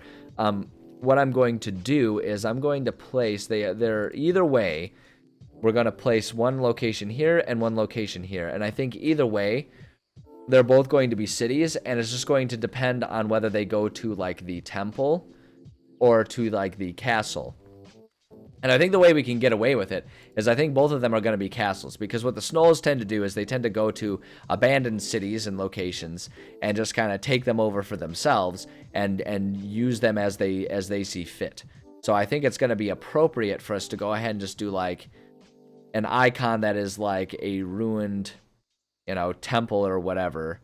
I'm thinking, like, we can kind of just go with, like, a singular, like, plop that one right there, maybe. And maybe this one we plop right here next to the woods, right? And those are going to be the 2 locations. And one of them, and maybe both of them are just castles that are kind of designed a little differently than each other. So, it might feel a little monotone to do it that way. But that way we can kind of, again, make them interchangeable. So if our players are like, so if it's like, because what I'm going to do is I'm going to, at the end of chapter 3, be like, yeah, there's going to be, like, yeah, you find a map that identifies 2 other Snoll encampments. This one right here and this one right here. The first one that they're going to go to is going to be where they find an object, and the second one is where they are going to find, like, the final, like, the Snoll King, and they're going to actually kind of largely take care of the Snolls for a while in the story until they come back at a much later story beat. And so, like, the concept that I originally had is like, oh, they'll go to this one first, and then the one that's furthest away is where the leadership is. But I thought about it, it's like, it doesn't really matter. And so we can really give them that, like we were discussing earlier, that sandbox open world feel by plopping these down, but not specifying which is which, and have them, and like, maybe they just go with clues like, okay, one of these is going to have leadership, and one of these is going to have an item first. Which one do we go to? And they can be like, well, I think maybe the leadership is going to be at this one, so we'll go there first so we can take them out. And it's just like, okay, well, now they're wrong, because I want them to go get the object first, because as far as the story beats go, I want to railroad them. As far as their adventuring goes, I don't want them to feel railroaded. I want them to feel like they have agency. And so that's the best way to do it, is to give them some agency, but then disguise that behind taking it away. So really what I'm talking about here is strategically lying to my players. It's an essential DM ability that it's really would be good to, learn that as a DM, whatever your skill level is. All right, so what we need to do here is I do want to we're going to have one pathway that can be like a main pathway, because it is going to go and lead to you know, an abandoned city, so eventually it would be there. So for our chapter 4, that's going to be available, and suddenly they can kind of see how that goes. And then for this one, we're going to that as well here. Here. And add a fork in the road here. And this one's pretty straightforward. It just kind of comes up over there and then crosses the river. Oh, shoot. Hold up. Dude, I goofed that. I goofed it. Hold on. Hold on. Let me fix my goof. Oh, I don't like it. I don't like it. No. Okay. Undo. Hold on. Wait. I didn't. Shoot. Wait, hold up. Redo. I undid the undo. Damn it. Shit. I gotta remake this one. It occurred to me. I was like, oh shoot, I did undo at the wrong time, and it undid the undo. But then since I redid something, it can't redo the undo. And oh my god, the logic chain is making me dizzy. Shoot, no, shoot. Okay, hold on, but like for real here. Like, I appreciate that this program like is attentive to those types of things, because it. Like, as long as you're aware of it and know to work with it, it can be a really handy thing to work with.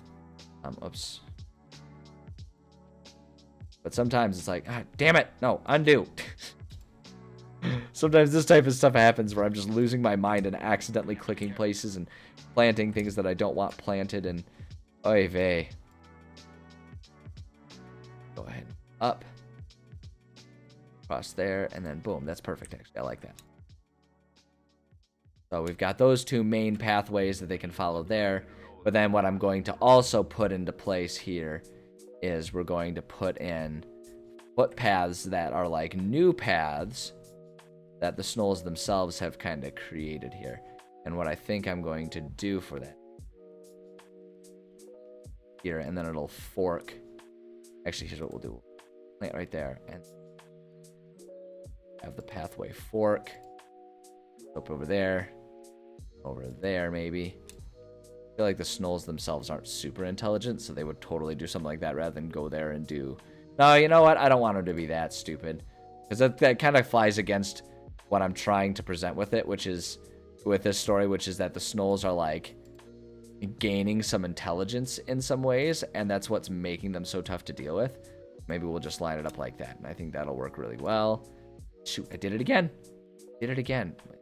Is it fun for you guys watching me slowly go insane? As I mean this with my whole heart.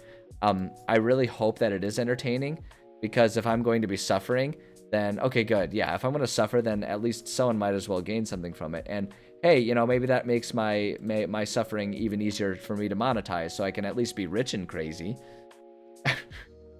Anyways, anywho. That's here. So we got that. And then I feel like they would also just have a path that just kind of goes along the river to connect the two. And so this is going to be some of the information that players will have found when they find the Snoll maps and use those to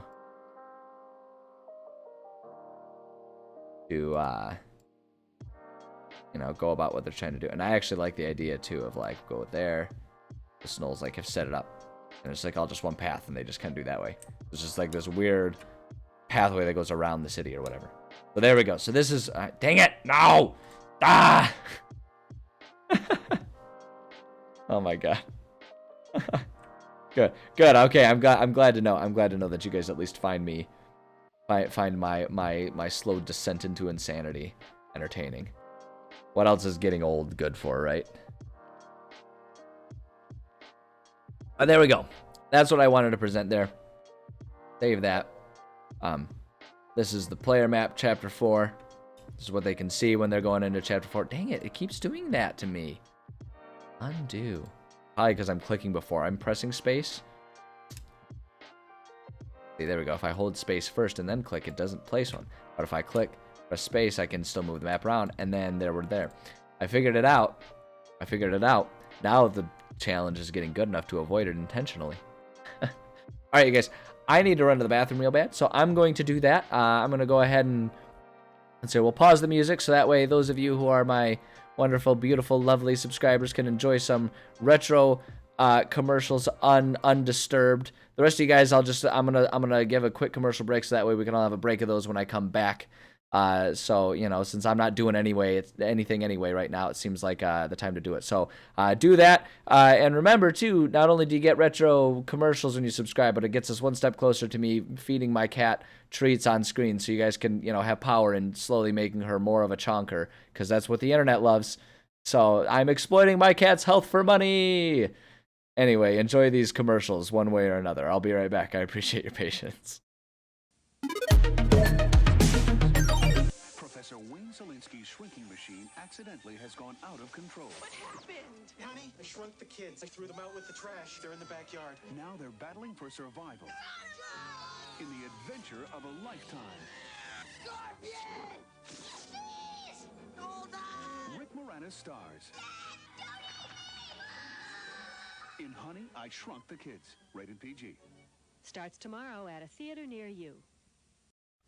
Nickelodeon,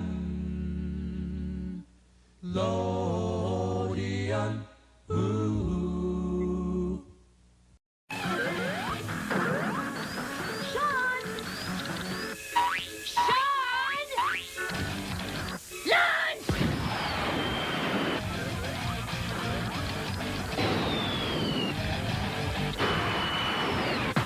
Food. Sonic the Hedgehog pasta, new from Franco-American.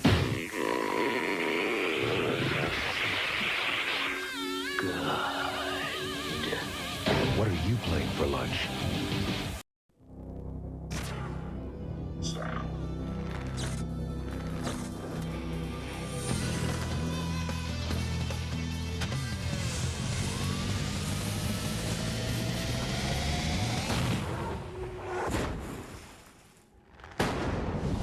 All natural Capri Sun. Liquid cool. New Capri Sun Strawberry Kiwi flavor, the latest in liquid cool.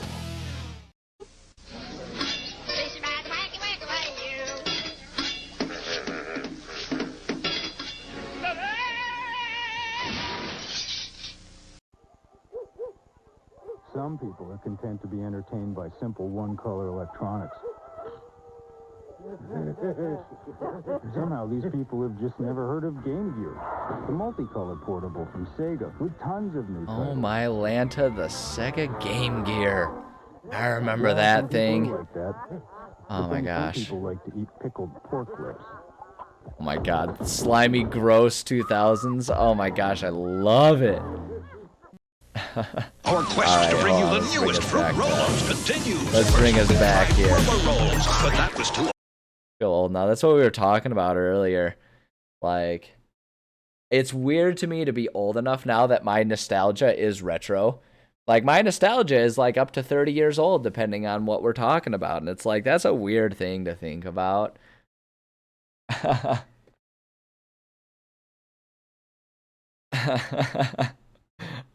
Doctor's having a heart attack. Well, that's bad news, because when the doctor has a heart attack, who does he call himself?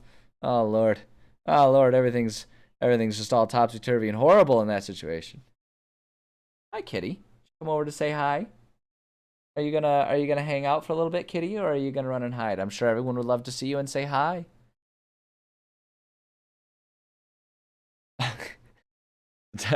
Yeah, what happens when there we go. Hold on. Let me adjust our cat cam. There we go. She came to say hi. It's a little chillier in our part of the world lately, so she's much more interested in snuggling these days. So here she is. Yes, the doctor ate an apple. Now that's a paradox if I've ever heard of one, right? Like, what happens? I always just imagine, like, so if an apple a day keeps the doctor away, I always just imagine that it means that if a doctor eats an apple, they get their license revoked. That's what I assumed would happen. I mean, that seems sensible to me. It seems like a fair punishment for a doctor who eats an apple, because the apples are supposed to keep him away, right? So it's like, no, you just die. Well, don't eat an apple then, you fool. Don't do it. Don't do it. I know. Tell him to not do it, Leela. Don't look at me. Aw, sweet kitty. Sweet little kitty. You know, she's a good girl. She's like, I want snacks. Y'all should convince him to give me treats. Like, I want it. I need it. Oh, you're so happy. Are you a happy girl? Yeah, she's been very snuggly lately because it's been getting a little chillier around here, so she likes to be able to enjoy siphoning off some of my body heat, like a selfish monster, like a selfish mammalian vampire, a heat vampire. I know. You gotta hide behind my arm there, honey. Now, the camera angle doesn't work super well. I wonder if I can. Let me try bringing it over here, a different angle. Oh, don't fall over, camera. Oh, there's a bit of a tug coming from the board there, but don't fall over. There we go. And she's like, what? Yeah, that's a bit better angle, right? You guys can see her pretty well there. Perfect. Drink the apple juice that the doctor handed me. There are many issues with what you just said there, and you know what? I just feel like it's a little more to unpack than I'm equipped for today, so we're just gonna move on past that one. Good luck with your apple juice. There we go. All right, so we got our map, we've got our areas here. Great. I wanted to just kind of get those set up here. I guess the only other thing that we need to do here is I am going to put a label here. That's the old quarry. That's where the snolls are. We're going to add another label here.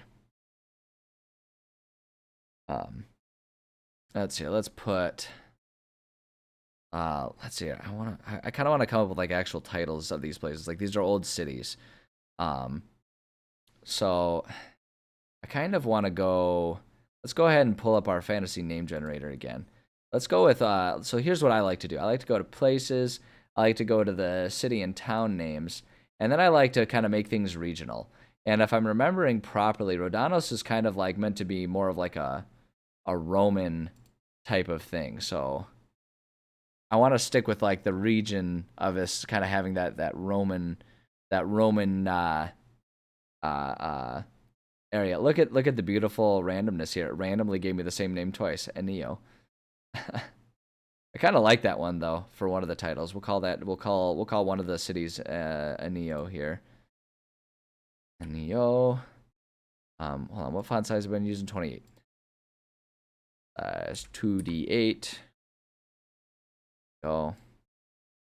Just kind of go like Link. I actually think that's really good. Changeling, Warlock, Bard, multi-class, focused on deal-making and soul-claiming. Very, very hyper-specific, but very interesting. Very interesting. I like it. All right, so we got that. Loose Cipher. That's the the dad jokes. They start flowing and they just don't stop, and I couldn't be happier about it. Narbo, Volubilis, Amaya. I don't know that I like any of these. Buracum. Yeah, that one's way too easy for my players to have fun with, so we're going to move on past that one. Oh, I like Hadria. The devil is in the details. My God. Someone arrest this man. Someone arrest this man and send him to the penitentiary. He's out of control. Yeah, I like Hadria. I'm gonna use that one for this city right here. Boom. Hadria.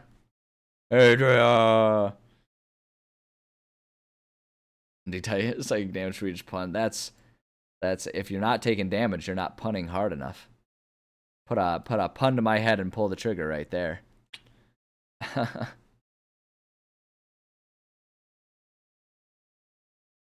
There we go. Hadria. Whenever there's doesn't go to my gym 2d20 cringe damage. That's right. That's 2d20 cringe damage, which feels very similar to receiving sour damage. Ooh, right? That's the reaction to it. I know, Kitty. Look at you. Oh my gosh, she is being such a little darling today. Some days she's a little turd on camera because she gets super impatient and paces back and forth. But today she is being such a heart-meltingly sweet little girl, and I love her. I mean, just look at her. Just look at her. Oh boy. Boy, oh boy. Hold on a second. I just gotta check and make sure. Critical or essential right now. It is not. Very good. Okay. All right. Devil has many disguises. Doctor, stop! You're hurting me. Alright, good. So there's our two cities, Enio and Hadria. Those are fine. So now what we can do is we can Hadria or I already forgot the Enio City. Get it? I got my own puns going on here. I'm just gonna put, so this is my outline that I've been working with here. Hadria or Enio, whichever they go to first. Do that, and then what we can do is we can copy. This is how lazy I am. I'm trying to save just even a couple seconds, and then we'll just change this one to whichever they go to second. Oh, goodness. Yeah, oh, that's so very sweet of you to say, little girl. Look at her, she's so cute. Guys, it's like I say, I do not blame people at all for being more excited about her than me. I am more excited about her than I am myself. Look at her. Oh my god, you're being so sweet. You're such a sweet little girl, Lila. Oh my goodness. Look at her. She's like mugging you guys too. She's like, haha, I get pets and you guys don't. I know, hi, sweetie. What are you just watching me? Are you just watching me? Are you just so happy? What did I say earlier about you guys witnessing me slowly go insane? Part of that includes my clear transformation into a crazy cat lady. Yeah, I know. She's doing her very dainty meows right now. I don't know if the mic is picking them up. Sometimes she has very aggressive, angry meows, and that's usually when she wants me to give her FOOD. But then when she's in a really good mood, she has like this really dainty, sweet meow that's almost more like a whisper. I know, honey. Oh my goodness. Okay, we're done writing for the day. It's all cat obsession now. Sorry, guys. Like that's what's gonna be today because she's just being so sweet. I don't want to type. I just want to pet my kitty. She's just my darling, dear baby girl. My China doll. Oh, something outside. Oh, it sounds like some of the kids are coming home from school, maybe. Oh. We're very excited. Never mind. We're very excited. Here, we can watch her be excited now. Wait. There's a plane flying overhead making a lot of noise, and she is very, very interested in that plane right now.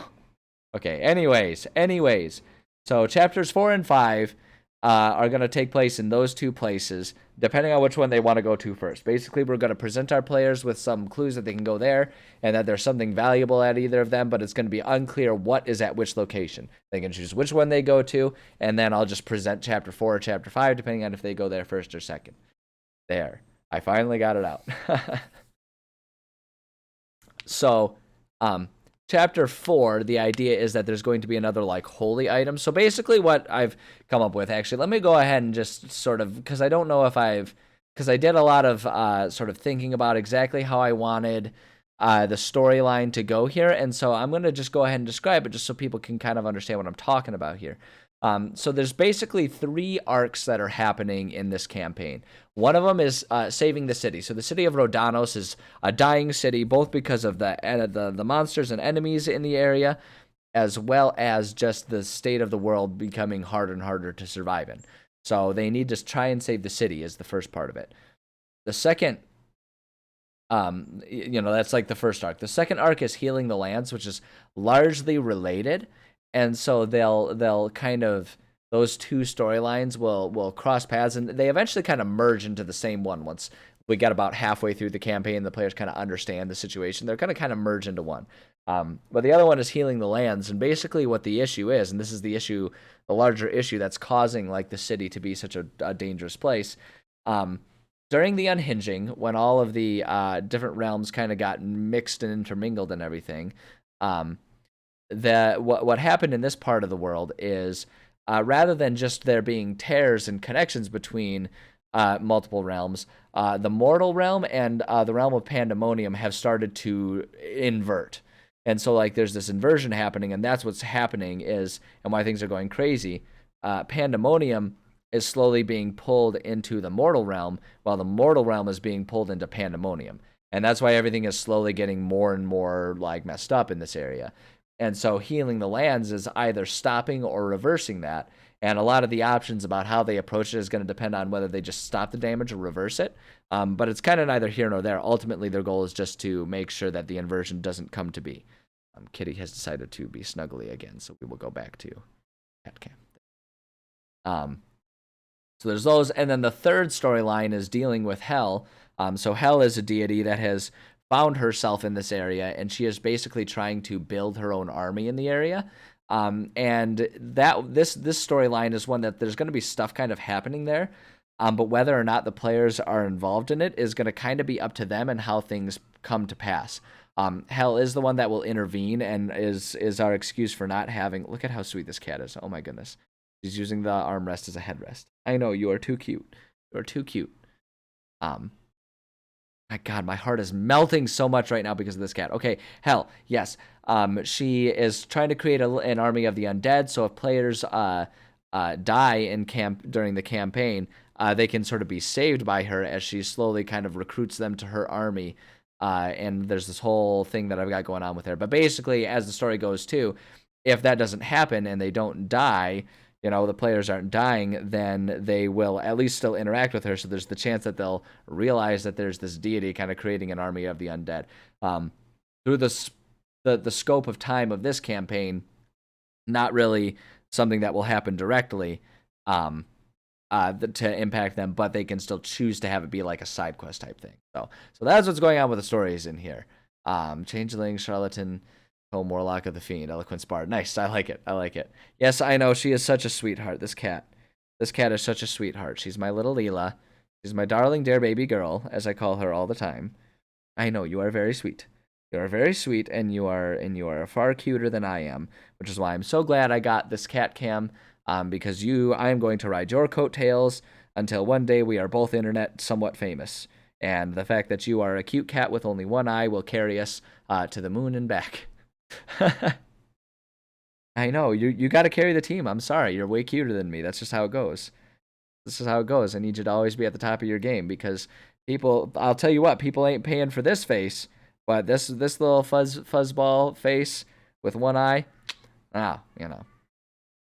Meow Mix might go ahead and try and get us a dealership. Meow Mix, pay me.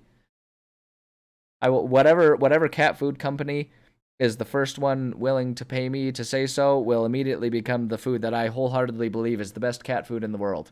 I will sell us out in a heartbeat. I am not above it. People like to think that their celebrities and personalities that they enjoy have integrity. I don't, but at least I have enough integrity to tell you that I don't have integrity. Not gonna get that deal from most people, I'll tell you what. What's up, Leela? Are you getting ready to pace, or are you just actually more comfortable standing in this awkward hunched over? It looks like we're getting ready to pace. Go ahead and bump into the mic. Yep, give everyone some kitty ASMR. Perfect. Okay, and now you're just staring at my crotch, this is the wrong stream for that, so we're gonna go ahead and just arcade. Look at her doing like the little over the shoulder mug. She knows. You know how fabulous you are. I know, it's a good kitty. Okay, anyway, we're writing stuff. So those are the basic storylines. So with chapter 4, and so basically what I do is every chapter I try to make sure that each chapter has something that the players can do that will further the progress of any of these things. And the idea is that they can come and go however they want, but if they don't complete or get anything done for the chapters for any of the stories, those stories, like, they may have to go back. They may run into dead ends depending on what they decide to do. And so they may have to go back and revisit places. And that's actually excellent. I like that because, again, that kind of adds to the feel of this being more open world than it necessarily is. because I am writing a linear story that I want them to progress in certain orders for the sake of being able to tell a compelling story. It's hard to tell a compelling story that doesn't have some railroading at least.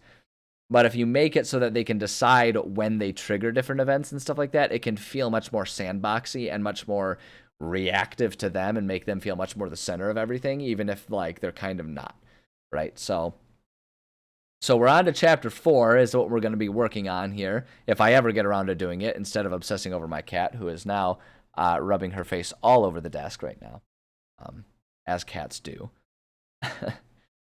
So chapter 4 is there's going to be a holy item. These holy items are pieces of pandemonium that are sort of the source of this inversion between the mortal realm and the realm of pandemonium, right? And so the idea is, like, these pieces, because they're displaced pieces of the realm, they are having this impact of pulling. Not only do they cause this sort of like magical radiation that's been largely what's damaging the world, because mostly what happened in the world during the unhinging is just a bunch of tears opened up between all the different realms and stuff. And so just the magical radiation emanating from these rips in reality is what causes everything to be chaotic. But the rips are kind of slowly healing. Because in this area with pandemonium, because like there was flat out displacement of different pieces of the world, those different pieces are pulling pandemonium in to the mortal realm and vice versa, which is why things are so destroyed and crazy in this part of the world. And so the holy items that the Snolls are using are these pieces of pandemonium, and they like worship these holy items because they see the items as giving them strength, when really what it is the magical radiation is kind of like giving them strange, not like it does give them strength and power, but it's also making them slowly get more and more insane, which is why they're so violent and aggressive towards, the people of Rhodanos and all that kind of stuff. So when we say we have a holy item here, it's a piece of pandemonium. And this is meant to sort of be a further thing. There's one of them in this chapter 3 where they go into the quarry. There's going to be one item there, and then there's another one. And the idea is to present these in like sort of like in the context of like, oh, this is the source of the Snolls' power. Maybe they can like grab those and use them to somehow stop the Snolls and stuff like that. But then eventually, like with all that information, it's going to become apparent to them like, oh, there's something bigger going on with these items, right? So we've already introduced them. So if they leave them or take them, it doesn't matter. In fact, I almost hope they leave them. So then it's like, haha, you have to go back now. And so then again, it feels much more open world sandboxy that way. And it makes me seem super clever when I repopulate the area just with some randomly chosen monsters and crap and just like, just change up what creatures are there. It makes me seem like super prepared as a DM because I'm all like, aha, I knew you would be there. So there's the second iteration. Mostly it's just me like, those dummies are left behind. Let's say I need challenge rating this, and this for these enemies and just plop them in there. Great. And really just saves work for me. But anyways, Lucifer, we're back on Lucifer, hey. Goes by that Sephitus Lucera, Sarah Apetian, Sarah the Deceiver. Oh man, you're getting some crazy stuff going on there, Doc. What level should the players be at this point? So the way I'm doing it, every chapter is them at a new level. So their level matches the chapter. So at chapter 4, I have them at level 4. Keep in mind, though, the way I do stuff, like that's what I've chosen to do based on how I like to balance my combats. And I have a very mathematical approach to how I balance combats and add stuff in there. Basically, what I do is each chapter, I balance it for 5 players. So, because I figure that way, if there's only 4 players, then things will be a bit more challenging, but they should be able to handle it. And if there's 6 players, it's a bit easier, but it won't feel too ridiculously easy. I do 5 players, and what I do is I take whatever number of experience points it would take to get 5 players up. So in chapter 4, they're going to be at level 4, right? So it's however many experience points it would take to get 5 players from level 4 to level 5. And then I take that and I make it complicated because it's just, if I haven't made my hobbies into chores, I'm not happy. But But what I do is I break it down so that way, like, I divide all of those experience points into a certain number of sets of rooms, and then within those sets of rooms, number, like 7 combats within each set of rooms. And it's just like whole mathematical thing that I come up with just to have easy, medium, and hard battles within easy, medium, hard, harder, so on and so forth, sections of the dungeon. And things get bigger and more complicated as they go, just because there's more experience points to dole out, as well as them just getting better, and players are going to want things to feel more and more epic as they go. So it's like, it's perfect, because not only do I need to give them more experience points in this area, which is going to result in more segments as well as harder segments, like harder enemies, and all that kind of stuff. But then by doing that, because I have to give them more, that makes it so that each dungeon feels bigger, feels larger, deeper, with more traps, more enemies, and that just kind of adds to the feeling that they're getting involved in bigger and bigger things. And I find players really like that. So it's been suggested to me, and one of these days I promise I'm going to do it one day. But I should make a video for my YouTube channel where I actually... Oh, thank you for stepping on the buttons, kitty. Appreciate you. Yeah, we have now entered the pacing phase where she wants me, because she knows she gets her FOOD, her DINNER. No, don't, not the mic. I'm gonna rub your face all over the mic. She knows she gets that once I'm done streaming, and so when she starts getting hungry, she'll start pestering me to try and get me to stop streaming early. I know. Yep, and we've got the loud meows going, so we are now entering the ornery phase of the afternoon. But yeah, it's been suggested to me that I put on my YouTube channel just like a video walkthrough of how I break up the experience points and figure out how to dish all that stuff out, which one of these days I'll do. But the thing is one of the reasons I don't consider that to be too urgent is because that's very heavily based on how I like to structure my games and how my players enjoy when I structure my games. Every group is going to be a little different. Every group is going to be able to handle different challenges at different, skill levels and stuff like that. And every DM is going to want to do something different. Some DMs will want to do less combat but bigger combats than what I do. They're going to want to have fewer battles that have more enemies than what I end up doing because of how I break it down. Some people will want to do the opposite. They'll want to have even more combats with tons and tons of enemies that are just constant wave challenges and stuff like that. So it's really up to you how you break it up. The only thing I will say is when you break up each chapter by each level, it can be a really handy way to utilize landmark leveling while still not getting too confused about what challenge rating it should be, right? Because if they get to the end of chapter 5 and they've been spending the whole chapter being sneaky successfully or being diplomatic successfully, so they don't kill things to get their experience points, you still know that by the end of chapter 5 they should be up to level 6 to be prepared for chapter 6, right? So that way you can it's a good way to kind of marry the two approaches, which is what I do, where it's like I give them their experience points and I make sure there are actually opportunities to get more experience points than what is explicitly necessary. So that way if they level up sooner and if they do side quests and stuff like that, they can be over leveled. But I also know that if they're getting too far behind because they're being sneaky, I can start doling out extra rewards and stuff like that, extra experience points, to make sure that at the end of chapter 5 they're up to level 6 and prepared for the next one, right? And it's really good too because that lines up level up with good accomplishments within the story beats. So that way their leveling up will always or not always, but will likely feel very meaningful and timely to them.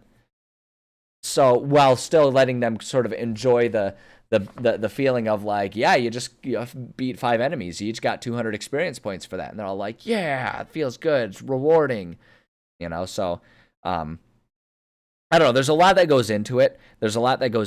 So play around with it. Don't be afraid to play around with it. Worst case scenario, you mess it up. Worst case scenario is you mess it up and you give them a battle that's too hard, and so you just kind of nerf the enemy's HP halfway through the battle, or it's too easy, so you just give them a second wave of enemies. Not a big deal. Okay, listen here, Leela. We have definitely entered the pacing around and being a butthole phase of the afternoon. I can tell. I'm gonna need you to decide where you wanna set up shop for like the last hour here, because I'm not stopping early. I never do. You always think that you're gonna convince me to stop early, but I never do. Oh man, now you're getting biowarfare. She tooted. She tooted.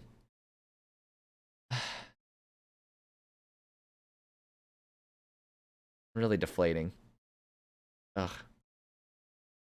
What are you, like on an all-protein diet or something? Anyways. God, that really deflated me right there. That really took the energy, the wind out of my sails there. You stinky kitty. Stinky kitty. It's okay, I still love you, but you're stinky. You're a stinky little brat. Right, anyways. Yeah, they're at level 4. Okay, it's dissipating, thank God. This cat. Let's work on our chapter 4 here. So this one is there's gonna be a holy item in here, but really, and it's gonna be taking place in a city.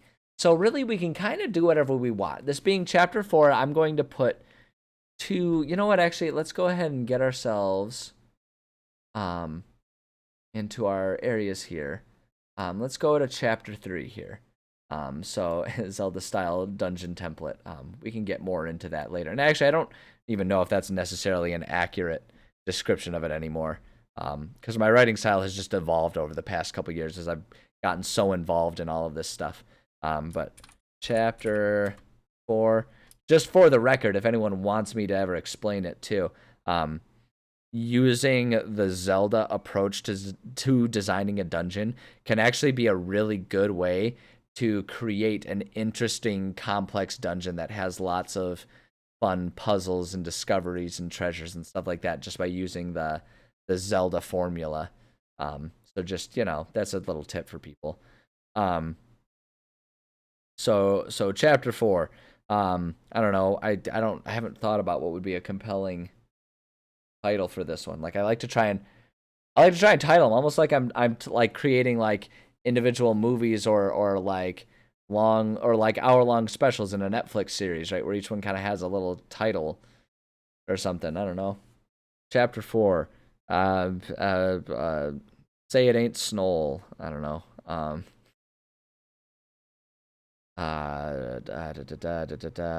Let's call it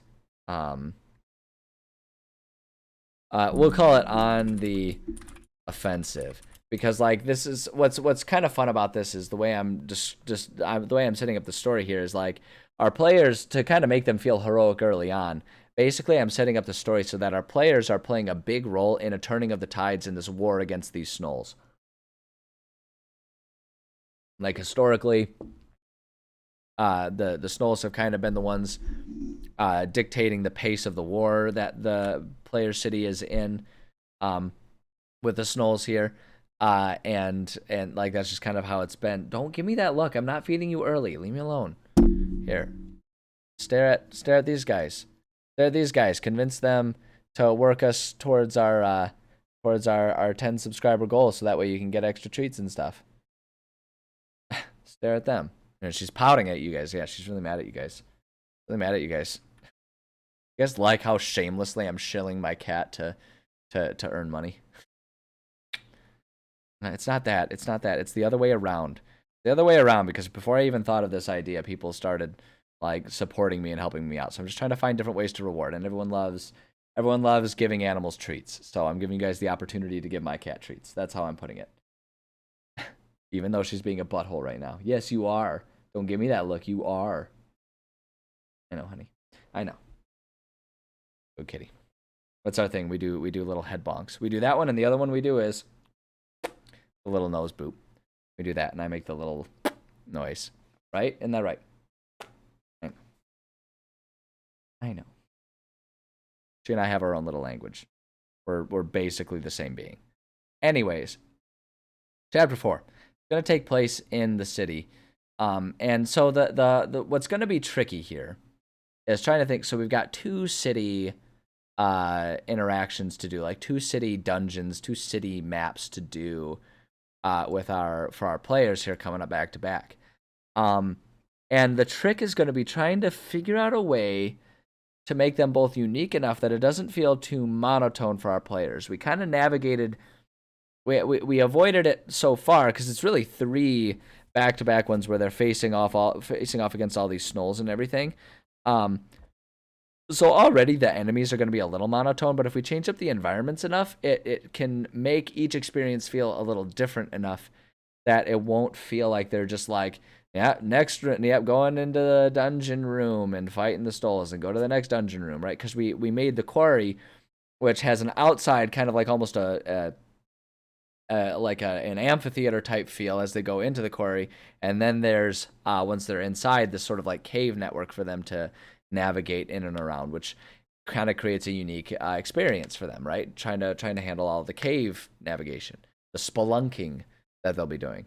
And so I think it's absolutely true that either Chapter 4 or Chapter 5 is going to take place in a castle. But I'd like to try and think of something for whichever one isn't the castle. For the other one, I want to think about something that is going to be unique and different, but still makes sense as part of an abandoned city. So I'm trying to think about what other big, important buildings would exist. And the obvious one is going to be some sort of temple or something like that. I think that's the obvious one when we're talking about medieval times. Like when we talk about medieval structures that are big, you kind of end up with like the castle and the temple, because those are the 2 places. Because the castle is meant to be built for the glory of the king, and the temple is meant to be for the glory of God. So they made those very large. They made them ornamented, like wildly impractical, but that's what they did. Everything else was pretty small and just like meant to serve, whatever handful of peasants would be there at a time. The rest of the homes were pretty small. The rest of the businesses were all pretty small. It was like just like 1 or 2 room shops and stuff like that. So I'm thinking we can do, because we already did the quarry, so that's different enough. So now we can do one of them that's like designed as a temple and one that's designed as a castle. And in terms of appearance, they won't be super different, but in terms of how things are structured and laid out, those are going to offer us enough differences and enough just sort of like conceptually different approaches to how these maps would be designed that I think it'll work. And I think it won't feel too monotonous for players. At least that's the hope. That's the hope. I mean, will I succeed? I don't know. We'll see how bored my players get. But we can certainly do our best. So I think I'm gonna come here. We're gonna kind of plan some of these things. Chapter 5. We could totally steal from Halo and call it Finish the Fight, which is really funny to me because it was like Halo 3, finish the fight, and then they had like 3 or 4 more Halo games afterwards, so you didn't finish a single doggone fight. They just kept fighting. They kept coming up with more convoluted reasons to fight. I would know. I streamed myself playing all the Halo games. Except for Halo Wars. They didn't include Halo Wars because those were conceptually different games, and it just didn't feel like it kind of went with the theme that I was going for. Hold on, she's kind of moved herself off camera. She's cleaning herself to distract herself from how starving she is. Poor baby kitty. Anyway, chapter 5. End the combat. There we go. There. I didn't steal. I didn't plagiarize. So chapter 5, I think we're setting, I'm just going to put a note here for later reference. I want this one to be the castle. And there's a couple reasons for that. One, because, I mean, the Snoll King is going to be there, right? So it's like the king in the castle, king in the castle. We got to go with that. But the other reason that I want to do that is mechanically it's going to make a lot of sense for this to feel a bit bigger than the other one. Because this is as far as story beats go, this is going to be them sort of taking out the Snolls pretty effectively until the very end when I'm going to have them come back. But like, I'm going to do this whole motif where it's like they're back, but they're like complete wards of the elementals, which is going to be, they're going to be like, the elementals are going to be the mid and late game primary enemy. And so I'm going to have the Snolls come back as like wards of the elementals. So it's going to be like these like weird, like morphed Snolls that are going to have like elemental magical powers and stuff. And it's going to be super cool. It's going to be like, yeah, I don't know. I don't even know what to compare it to. A lot of different things that like suddenly they come back, but in their final form, right? So we're going to do that later. But for now, this is going to be kind of the end of their dealings with the Snoll. So I want this to feel bigger and more grand. And the way I do my stuff, right? So chapter 4 is going to have 2 sort of sections to the map, to the dungeon. And chapter 5 is going to end up having 3, just because of how I progress things. So by offering... So if we're going to include an extra set of rooms, the castle is going to make more sense for that to be bigger, because then we can do like the grounds, the main floor, and the second floor, or like the grounds, the main castle, the dungeon, whatever we end up wanting to do for it, we can kind of do that. And it's going to make more sense for the castle to have 3 whole sets of rooms for this. It's not gonna feel like a strangely expanded thing. And the temple can just be sets of 2 rooms, because we can do something like my idea is we can have the temple. We can have this be sort of like a temple, and actually this will work really well. Setting, we're gonna do abandoned temple. We'll say let's do abandoned church. I'm gonna kind of do it that approach there. Because what I'm thinking we'll do here is, and this will work really well with those different story beats, particularly with trying to kind of shoehorn in that dealing with the goddess with Hel, who's like also present, just trying to make herself an undead army, right? It's gonna make sense what I want to do, what I think is gonna work out well. Sorry, I'm like trying to provide you guys cat cam. We got cat cam to follow cat around. That's why it's free. That's why it's freestanding. But what I want to do, like, because it'll make sense for her, because she's trying to build her undead army, right? But trying to do it on the down low. But it'll be perfect to sort of present the opportunity. Careful, Leela. Don't get your nails. Oh, you got your nail stuck. Yeah, now what? Okay, there you go. Never retracts her nails enough when she puts it against the little screen door there.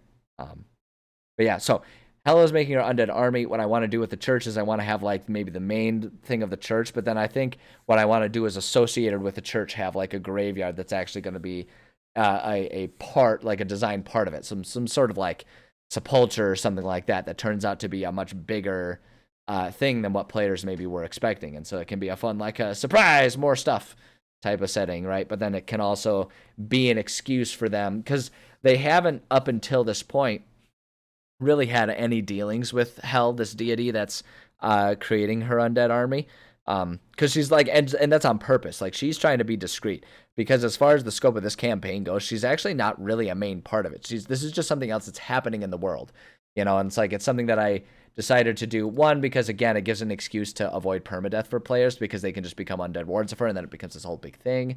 And the other thing too is just to kind of add to that living world, open world, sandboxy type of feeling to things, where it's like these other things are happening that are maybe unrelated to what our player's main story is. And if you sprinkle that type of stuff in there, it makes the world feel so much bigger and more interesting to players, because as much as it's understood that our players are the heroes of this story, the flip side of it is, if everything is conveniently revolving exactly around them, everything will start to feel a little too convenient and a little too planned. Whereas if we just kind of do this and they just cross paths with some sort of like undead zombie that's like, oh, hey guys, look, don't mind me. I'm just gonna go find my my necromancer. So you guys just like, let's just pass on by and off we go, right? It's like if you just add those types of things, the players are kind of gonna be like, wait, what's going on?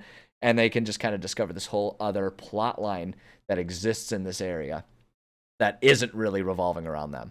So, at any rate, I think the church is going to be really good for that. We can set up this like sepulcher system thing, right, for them, and we can kind of figure all that out. So I think that's going to be good. I like that, and I like doing the castle for the next one, because like I say, we can add. It can just be bigger, right? Like it can be bigger without us. Without me abandoning the balance that I've established for my players and the way I run my games, right? Because like the thing is oh, there she goes. Well, okay, let me give you guys Lego Tiger for cat cam. Sabaki, entertain everyone with your Lego Tigerness. You and your parrot friend. Let it not be said that I abandoned cat cam just because it wasn't a cat to be on cam. But yeah, I think the castle is going to be really good for that later one.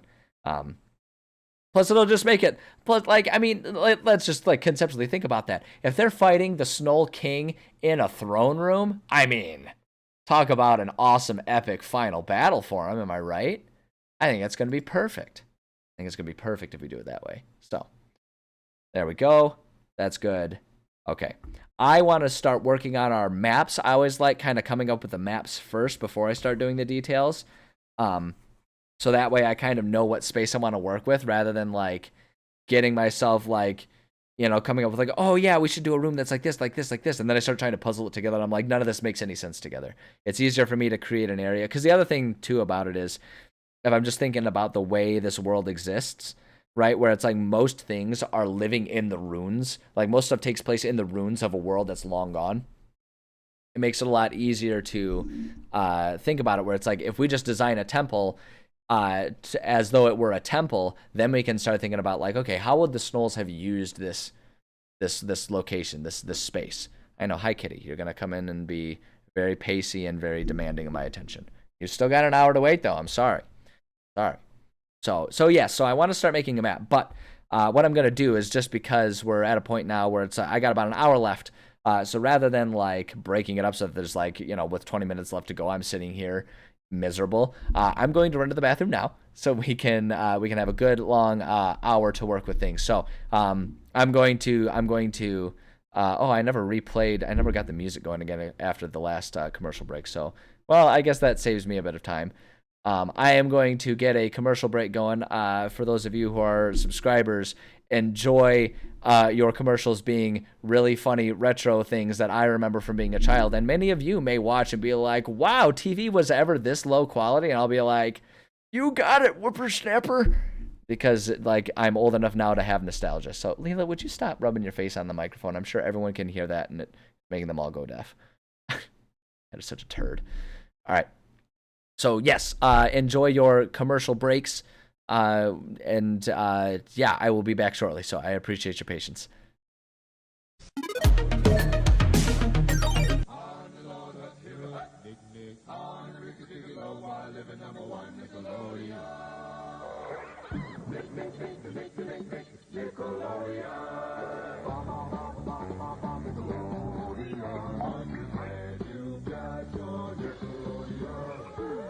The preceding has nothing to do with anything. Yes, it does! Except Nickelodeon, the first and only network for kids. Wow, it's Nickelodeon Super Toy Run! Yeah, 5 minutes to grab everything at Toys R Us. Okay, I got my running shoes get on. going. Go left! No, right! Look, chess! Go for the video game! One of these would be nice! 20 would be better. Look, telescopes! We'll need that to see all the stars! Hey, seeing stars all right. That hurt. Well, get going. I got it! Hey, Pink Guile, keep moving, keep moving! But I gotta grab one for six! No, don't take that! No! Cool!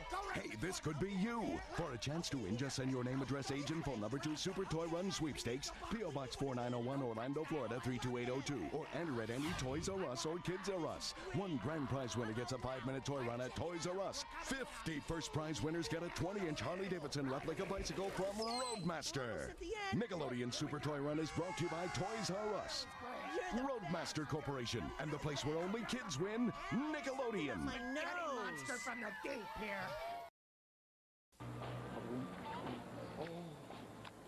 Oh, hey, Keenan and Kale here. We're doing some very important research for. Oh my goodness, is that Good Burger? It's called Good Burger. Ah man, Keenan and Kel. Golly, those were good days, man.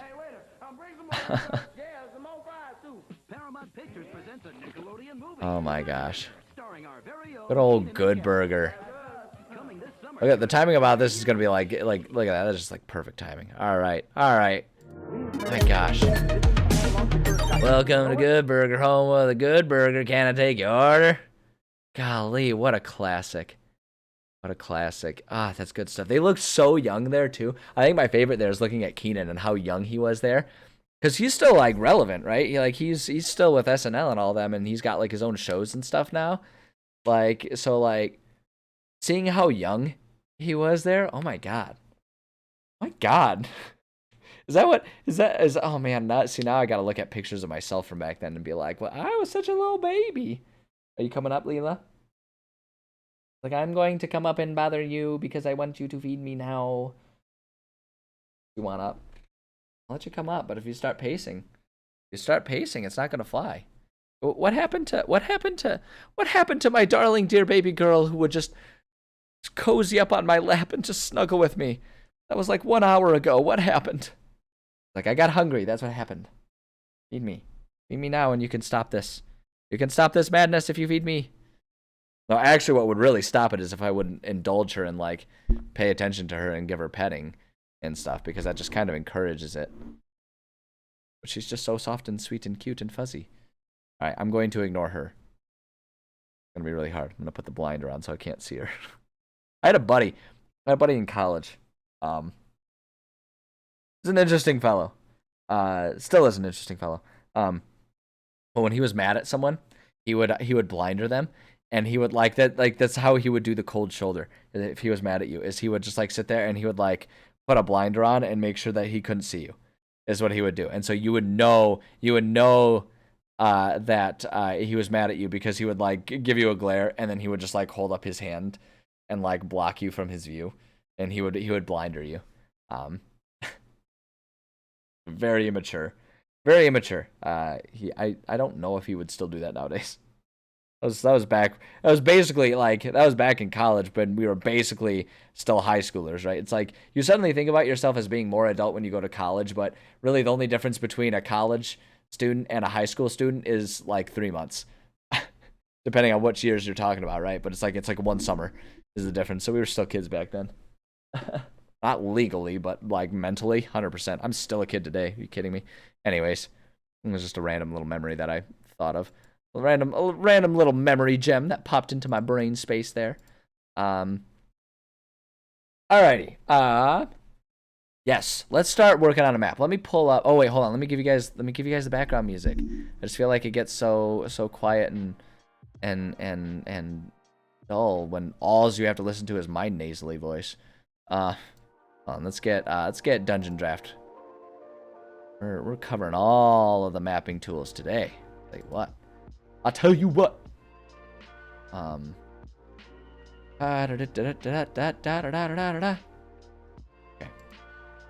Let's start a new one. We're gonna do a temple here. I guess it doesn't really matter whether we do width-wise or height-wise. I guess we'll just stick with width-wise, because I don't really care whether the temple is north-south or east-west in alignment. It doesn't really matter to me. I guess we'll just do that just because that fits on screen so much better. We'll just make that. There we go. So here's our play space. And so I think what I want to do. Actually, I'm going to keep it north-south, even though we've kind of chosen the east-west arrangement, because what I want to do is I want to have our church up here, kind of have like a smaller church, and then maybe have a multi-level graveyard or something that happens in here, with one of those graveyards being the sepulcher that will being a tomb, that like kind of leads into what looks like it might just be like one big family's thing, but then it ends up opening into this whole network of other areas. And what I'm actually thinking we could do would be really interesting, is if we set it up so that it's like you get to the underground part, and it's like the first part of the underground is like, like underground tombs, right, for like the wealthy and the rich or whatever, and it's like just like a shared one for all of the powerful people that you go under there, and there's like a handful of like family rooms, right, where it's like the different families have their own area. But what I'm thinking, wait, hold on, I'm getting an idea ball here. I'm getting an idea explosion. You could have 2 entrances, where it's like if you go into the basement of the church, there's like a carved out tunnel or a trapdoor or something that leads to this area. And then there's also through the sepulcher area, right? There's 2 entrances, so you can kind of, depending on which way they go, there's a couple different ways they could end up getting there, and they can use that as different ways to sort of like sneak their way around to different parts of the church or whatever.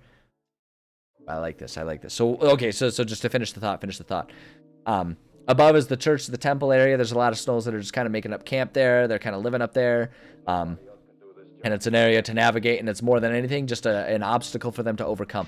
Underground, this is kind of reminiscent of how we've set up the quarry, where there's like above and then below there's more important stuff going on.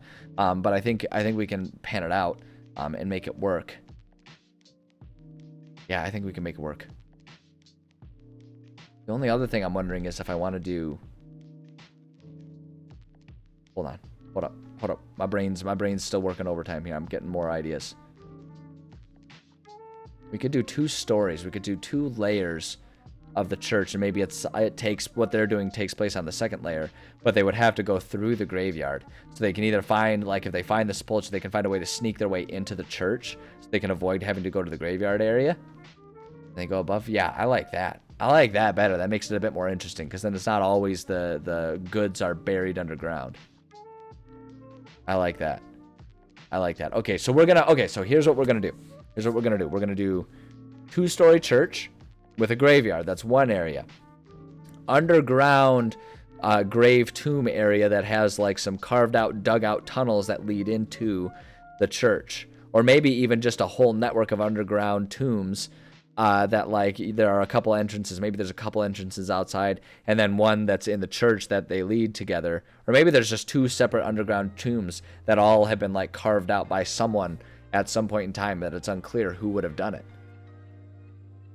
You know, there's, like, thousands and thousands of years of forgotten, lost history to this world that I think we can have some fun with here. So, I think I've got the general idea. There's the underground portion, there's the church portion that has the second portion. The second story is where actually our final climax or whatever, or what they're going for, is going to be. In fact, we could even have the boss in, like, the worship hall in the main area, and they still have to get by him to be able to get to the second floor in some way, shape, or form, and they can maybe find ways to sneak around him or something like that. But maybe the boss is patrolling that first floor, and it's the second floor where the item, because we're gonna have them go after a holy item, which is going to be the piece of pandemonium that our players are kind of looking for, that the Snolls kind of worship as a source of strength for themselves, and then as well as being something that they can use to eventually help stop or reverse this damage within this world that they're struggling with. Yeah, this is excellent. I'm really happy about what I'm coming up with here. Not to toot my own horn, but I'm kind of coming up with something that's pretty cool and rad here. Just saying, I'm pretty awesome here. So, all right. Anyway, yeah. So let's start. I want to design the exterior, because I think how I structure the interior is going to end up, or the underground is going to depend a lot on how I do the exterior. And I think the exterior is, I think it's easier to start with that, because that's what our players are going to see. So it's easier to make that make sense, and then everything else is kind of built from that. So let's first start with our terrain. I want to manage our terrain. It gives us the settlement. Kind of want, I mean, I guess it doesn't really matter, because I just kind of end up customizing, because we got dirt. The gravel, I actually want to do dry grass. Because the other thing too is I'm just trying to think about the environment here that we're establishing for our players, which is like kind of like a wintry area, and like the timing of everything right now that they're kind of going through is that it's like end of fall going into early winter, and so we're gonna end up with a lot of areas of like dry and dying grass and stuff like that. So I think that works out well there. I think that looks okay. And then we're gonna add in little patches of snow and stuff here. Just kind of whoa.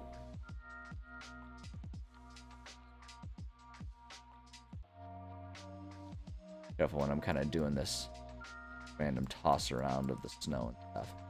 But I'm just going to kind of create a generalized landscape that kind of has the feel that I'm looking for here with patches of snow, and then we can adjust the grass and the snow and the dirt so that the patches make a bit more sense with maybe what I'm trying to achieve. At any given, maybe a little bit more than I'm looking. Snow, there we go.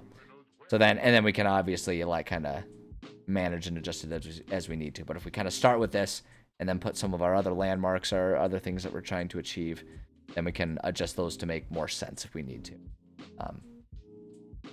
I like that. And I'm thinking we can get away, and what's fun about this too is I think we can kind of get away with then making a smaller, because of all of the different stuff we're going to be adding here.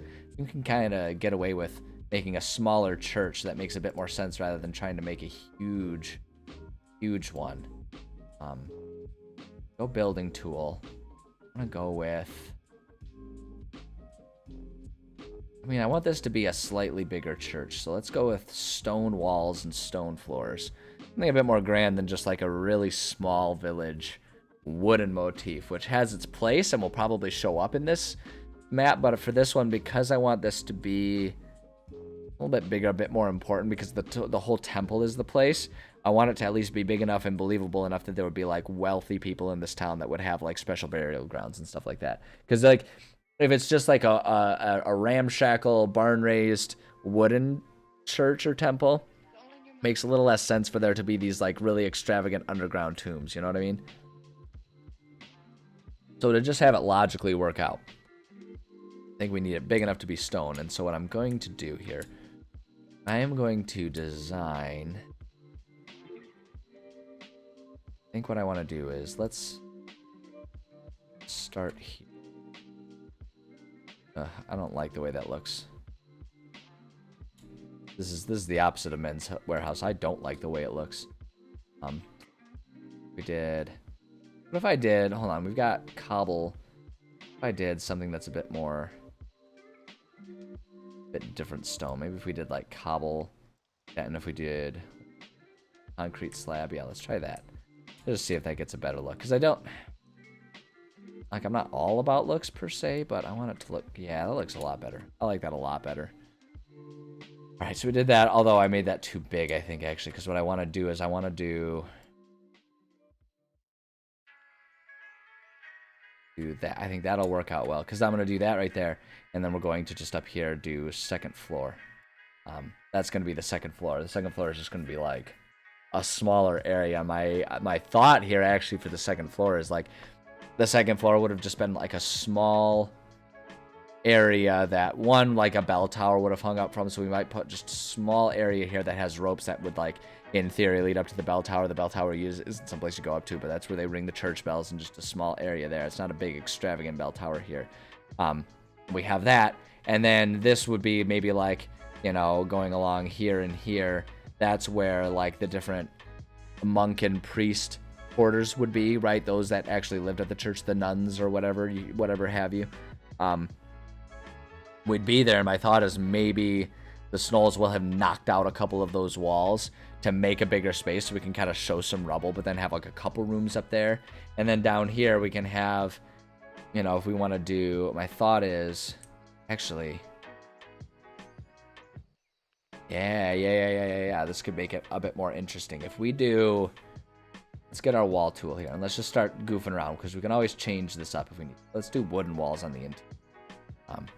But I'm thinking if we put like the main entrance right there, if we put our main, if we did two main entrances and then had this kind of be tucked up in that corner over there, so it lines up, so there's like a second layer of the church, but down here is the main. Yeah, we did, or if we did the main door there, that the big hall is kind of over here in this open area with like windows and stuff that leads down, and like this is the main worship area, and then this part, like the back of it, is what leads to the second floor or something.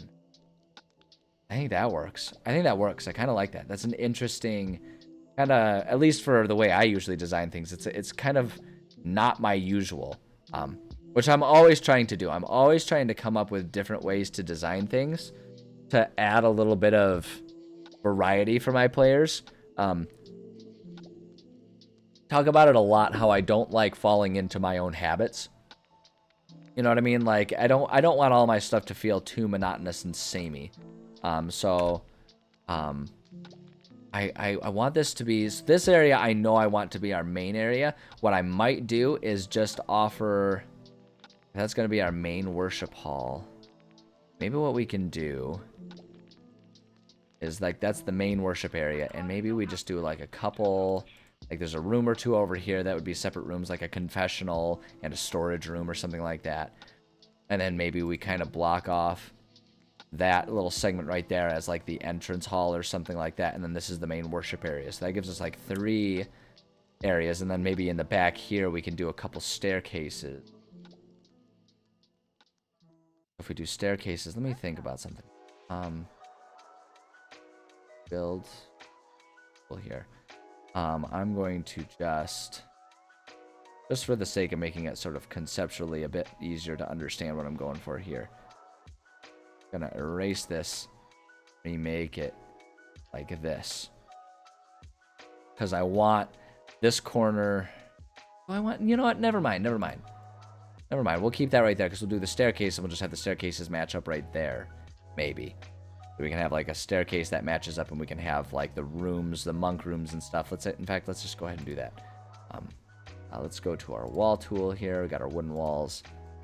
So just for like the conceptual idea, right? We've got the nun rooms and stuff like that. Maybe we do like those rooms and there's the one that's slightly bigger or something like that.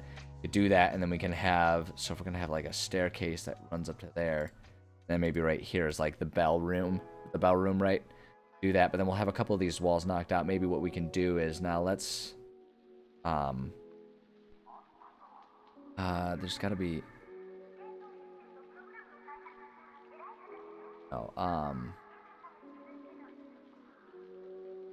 there's got to be a way to delete, right? Curve wall. Oh, wait, we can curve walls? That's a new feature they've added. Oh. I'll have to play around with that a little bit more. I'm not going to worry about that today, but that is a handy little thing to know about. How about that? Oh, see, this is going to be perfect here. We've got these kind of like rad-tad wooden walls here. That's going to be perfect. Let's edit some points. Yeah. I guess that's what we'll do. Let's grab this point. Wait, hold on. There we go. Okay. So if we do that, and then if we just kind of have this torn down, but what we can do is we can grab this like busted up wooden wall.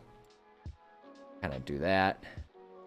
That right there, and then let's grab our edit points here. And then we can just kind of, this one looks even a bit more destroyed and messed up.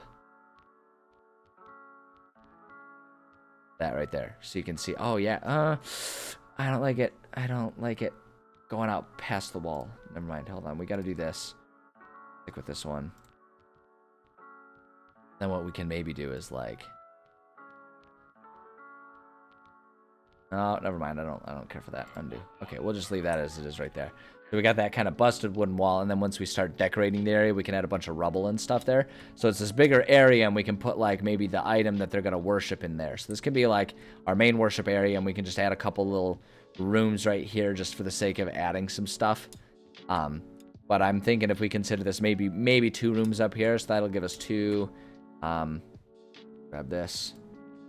There we go, because then we can have like our confessional area and then our storage area and then our entrance, right? So that can give us 1, 2, 3, 4, 5, 6 maybe. And so then we can subdivide our outdoor graveyard area into a few different regions that can be kind of managed by hills, because I'm thinking like this is at the top of a hill. Like this takes place in the top of a hill. So maybe actually you can even set it up and actually have the pathway to this part of town maybe comes over here. And then this whole area down here is graveyard. We can kind of break that up a little bit. And I think that works pretty well. So let's grab... I want to do our path tool here. And like we can use... So this is one thing that's fun is we can... The path tool that they've added to this lets us kind of add these fences here. which I think are just absolutely spectacular. So what I'm going to do here is let us do our curve. It does let us do our curve. Okay, I see. Undo. Okay, wait, hold on. Nope. Undo. Hold on, what did we... Oh, I see what I accidentally undid. Hold on. I'm doing it again. I'm going all insane and getting all my undos and redos all messed up here. We gotta add doors, but we'll get there. One thing at a time. I gotta work with whatever my brain's ready to focus on at any given time. And right now it's the fences. So what I'm thinking we'll do is, for this area, I'm going to go here.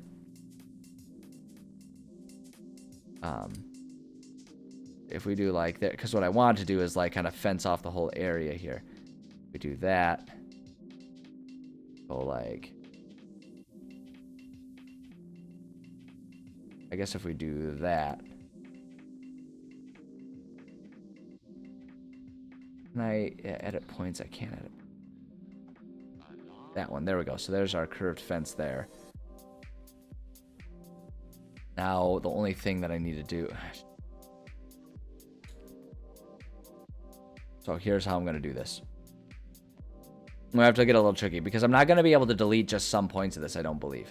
I believe if I delete like one of these points, it's going to delete any of them, right? Because if I come here and see this point, oh, I see, yeah, it's just going to undo our curvature. That's going to happen. Because what I want this to do is I want this to go under. Hold on, if we do under, nope. I want this to go under. I guess redo. I want it to go... I just want it to go under there because what I want is I want the fence to follow like a realistic pathway that would actually kind of make sense because the whole graveyard area is going to be... Actually, you know what? I have an idea. I know how I want to do this. I know how I'm going to do this and make it just a little bit easier on myself. Because what I was going to do is I was just going to match the curve and stop it there, and then match the curve and stop it, go from there to there. But what I actually think makes more sense is if our main entry right there is right there, and we're going to have the fence that goes, you know, along here, and then maybe going around up to there. The fence is going to start and stop at like the corners of the church, right? So we're going to have maybe here, and then here, but then we can stop it right there, and that'll make perfect sense. And this is just like pathway that's not part of the church. I think that actually works out really well. So let's just do that. And much as I like the...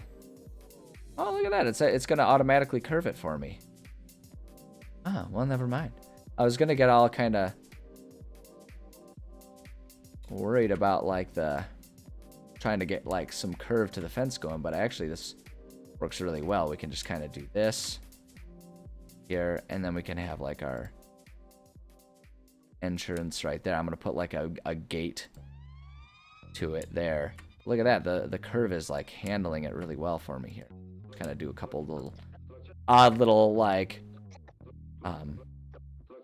bumps in the fencing here, right? Because we can like have it goes around like a tree, and we can put like a tree or a dead tree or something there. We can kind of like have it wind a little bit over here. A little. The curves are a little smoother than I might prefer for the sake of it being a fence. But now we got our fenced off area here. And what we can do is we can add some extra like interior fences and some just artificial barriers. And we can start like really adding in a whole lot of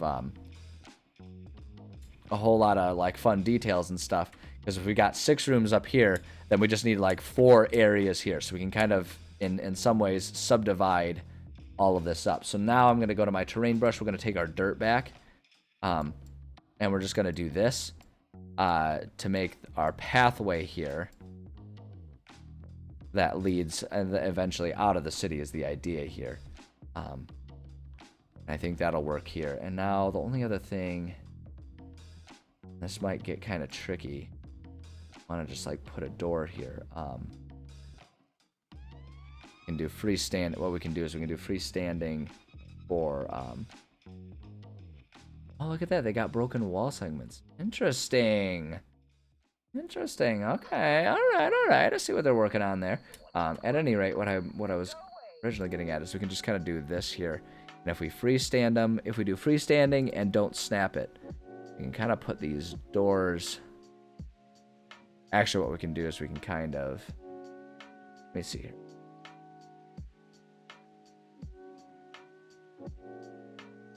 Yeah, see, here's where, actually, you know what I think I need to do? Make it out of rocks. Yeah, you can do stuff like that, for sure, to make barriers. And that's what I'm going to do for, like, the freestanding areas there. Yeah, I do that a lot. I actually utilize that a lot. The other one that works really well, that I'll utilize a lot, especially when I'm trying to do hills, if we go back, just to kind of think about it, is I'll use the cliff path thing, because the cliff path just ends up looking like, you know, you could, like, if you shrink down the size or whatever, right? The cliff path just kind of ends up looking like cliff walls and stuff. So I'll use that one a lot for that same purpose. This damaged fence. Oh, interesting. So hold on a second. One thing I want to do actually though, I'm gonna redo a lot of this fence. Shoot, it's gonna have us redo our pathway as well, but that's okay. I like this damaged fence, planked fencing. Interesting. I guess I wasn't aware that I had all this other all these other types of fences here. So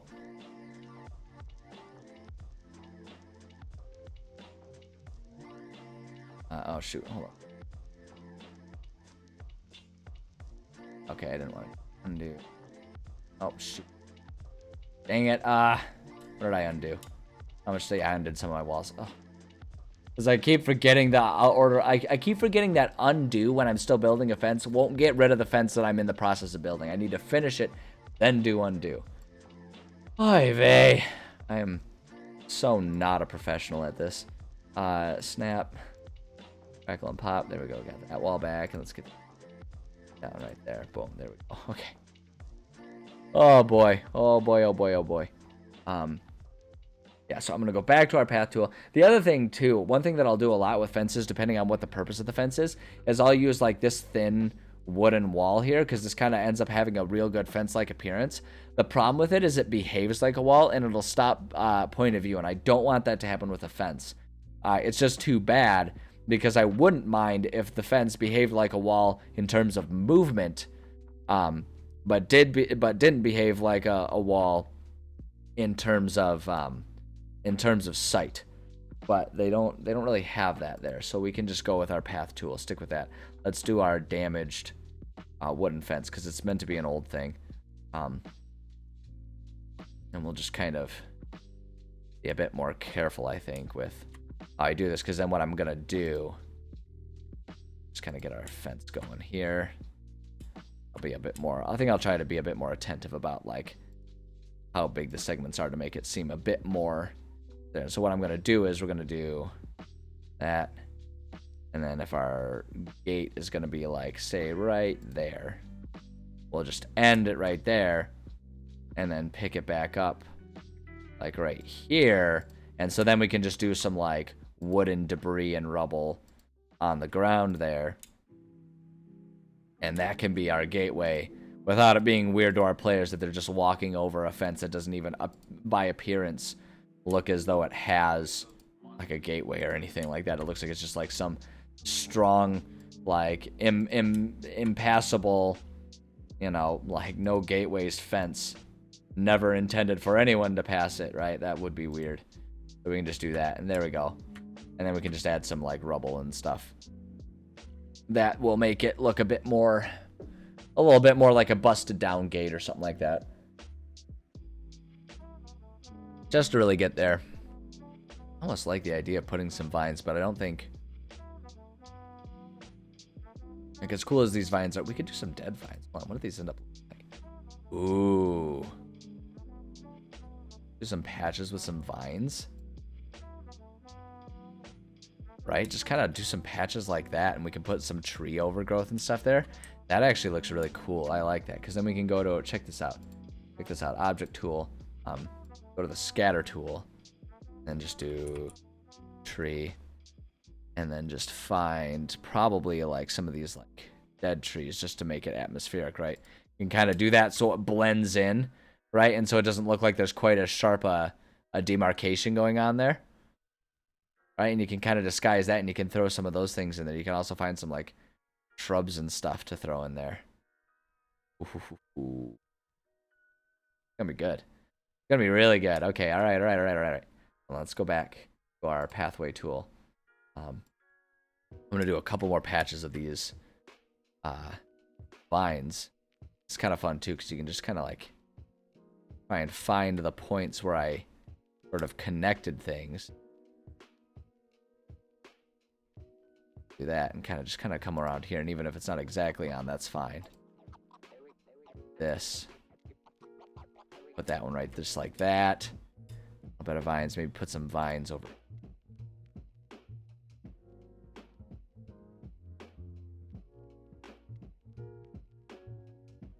Come over here. And right there. There's a segment of it really close. Go there. And then actually I think, well, let's see. I don't want there to be too many big gaps. Without anything. Like this. That. And then have it kind of stemming off the wall a little bit there. There we go. So if we do that, and then maybe just another one that stems off the wall, just because I think that's a very sensible. That's okay, actually. It can be a little off and weird. But yeah, so we do that. Now let's go to our object tool here. And I love doing all of this stuff. I love this kind of map making here. Want that over the fence there. That right there, maybe grab a different one so it looks a little more different. That like right there. Right there in the corner too. So we'll put more trees around than just along the fence, but I'm thinking if we can kind of decorate our fence line right now, that gives us a good something to work on for the next few minutes. And then it can kind of help us see where we're at with everything. I mean, it's going to be a little, like, convenient if it always terminates in a tree. But, you know. A couple trees, like, right there. Like a little copse of trees. That right there, maybe that area is just, like, real thick with trees or something. Maybe this one. Scatter tool. I don't really even need to worry about changing. Really red? Why is it so red? I don't want it red. Kind of weird. I know, weird, man. But we'll do that. One right there. Yeah. I mean, it's a little obvious and convenient that every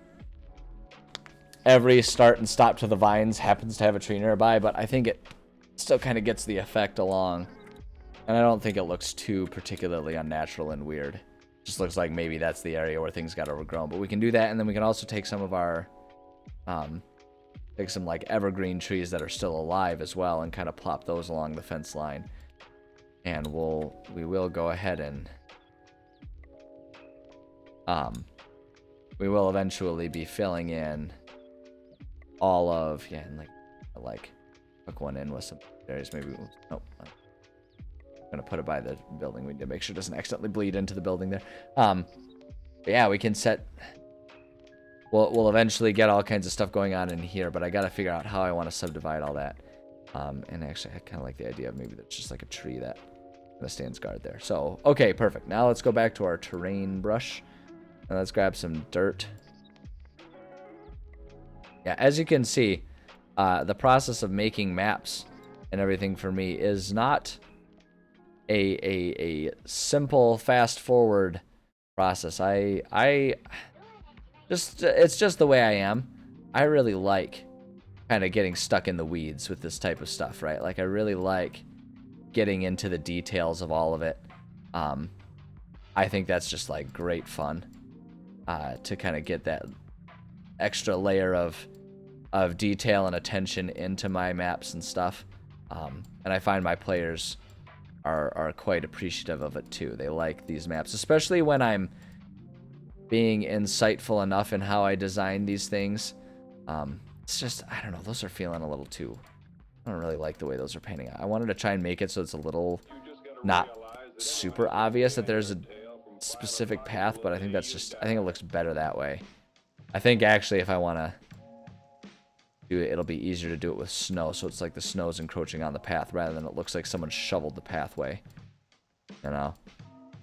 I think that looks a bit better, and I think maybe what we can do here is if we lower our intensity way down, kind of soften these edges.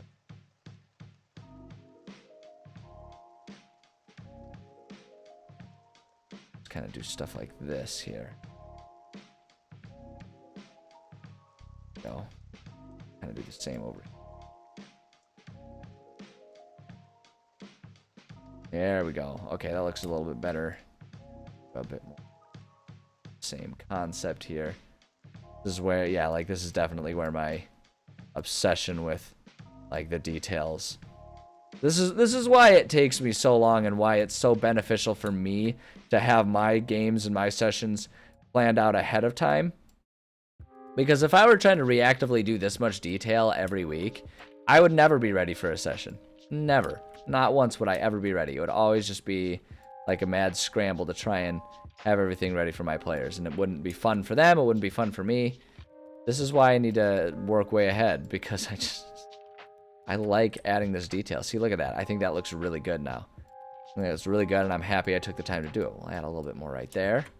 These areas I think all look fine. What we can do is we can add some trees and stuff around there to make it look like it would make sense for there to be more snow there. But like that, that's another trick, is to like, you know, maybe do a whole lot here because maybe this area is much more in shadow throughout the day, right? So you can kind of do that, maybe around this tree too. Right? Yeah, add a little bit more.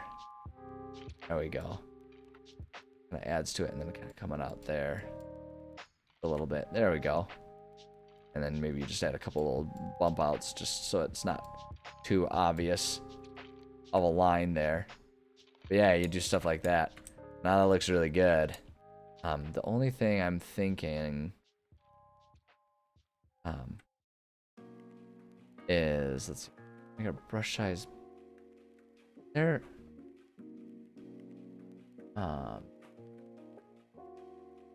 Oh wow, okay, you can just flat out turn that off. That's what that is.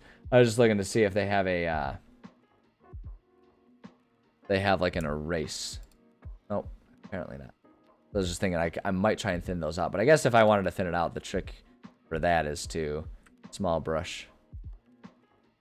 Right, do a small brush with some of the grass here. Kind of. Right, kind of. A bit bigger, just the goes a bit quicker. But yeah, we can do stuff like that here. Right, to kind of thin it out a little bit here. Yeah, it's like, and you gotta like, oh, there we go. We do that, but now let's grab our dirt and let's just really small, up the intensity a bit here. Make it a bit more path. There we go. There we go. Yeah, see, look at that. There we go. Now we're getting somewhere. Now we're getting somewhere.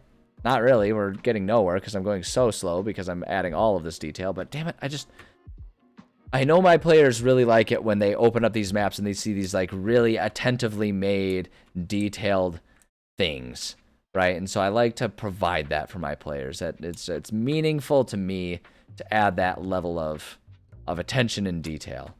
So there's that. So now we got to break this area up into like 4 different chunks. I'm thinking if we do like one, if we do like a line here, so that the walkway is one.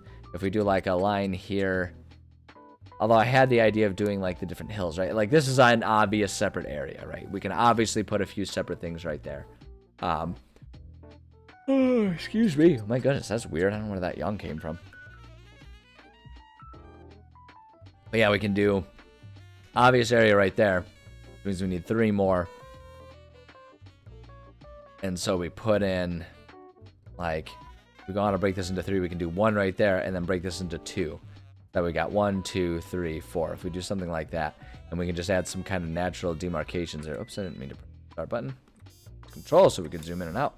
And what we can do is we can kind of have it set up so it's like clearly different parts of the graveyard are meant to be different levels of wealth or whatever, or different levels of power that get buried there. We can kind of design it that way. What's up, kitty? Are you ornery with me that I'm still not? Yeah, are you wanting your food? 100% what she wants. 15 more minutes, honey. We're getting close, but it's not quite time yet. So demanding. Children, so demanding. Right. I know. You're going to come up and try and bother me. I'm thinking maybe what we can do here also is let's go back to our where is it? Our path tool here, and let's do our fencing a little bit more here. I think what I'm going to do is go ahead and do like a fence area here. So it's almost like the entryway itself. Like, we just do that, and it doesn't line up exactly right. But if we go ahead and have the vines branch out a little bit from it. Oh, shoot. You know what I forgot to do, though? Got to make sure we've got area where our gate can go. So, like, if we do here, then maybe, like, a gateway right there to finish our pathway. That, and now we can put vines into place here. There we go. Vines right there. Put some vines there. Here, and we can do like a little bit of like dead foliage and stuff. Let's do that, and then go to our scatter tool where we've got our trees. What do you use? If we go like right there, maybe take a living one here. And then there's like one living one there, then maybe another dead one like right there. So there we go. Now we've got a little pathway there, and maybe that kind of leads, and that pathway serves as a line between the lower and the upper levels, because then what we can do is kind of like you were mentioning, right, where you can kind of take the stone. So now that's where you're saying here we can do that. Let me see something here. Path tool. Let me look here, because they've got flagstones. I want it to be a little stone wall. Here we go. Rock wall. They've got a good little rock wall there. But what I'm thinking we can do is we can have the pathway that goes along maybe the top of the rock wall. Right, but we have a little rock wall that kind of goes there like that. And maybe there's another little pathway that leads down. And this one's not even that there's a busted gate. But you kind of set this up like...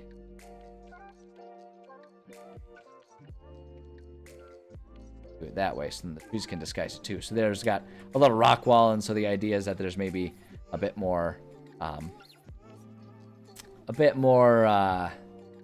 I trying to say, a bit more of a demarcation, a bit more natural of a demarcation, right? And so we can take our dirt tool here and then go along here, right? Because like the pathway would go along here, kind of go like this. And what we can do is with that stone wall, we can add a few more stones, like you were saying.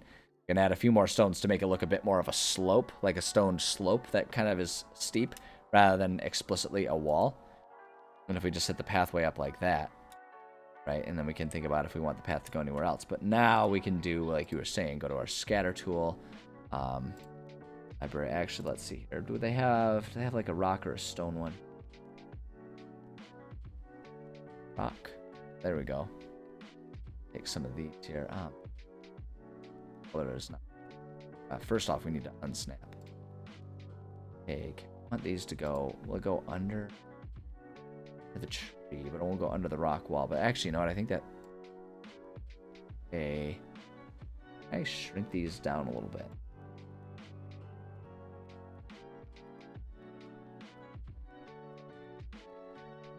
Scale not work for.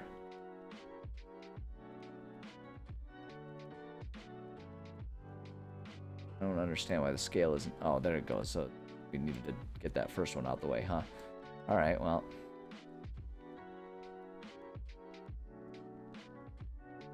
I want it to go small. Let's go. I can't see past you, honey. Sweet darling, dear baby kitty. Do that. We go kind of like...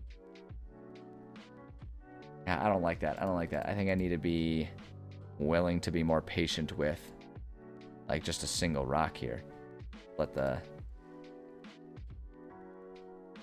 We can kind of do this. Actually, I'm looking at this and I'm thinking you might have had it right. Just from the get-go here. And just like, let's not even bother with this, and let's just make ourselves our slope. Whatnot. My vase is gonna make all kinds of difficult because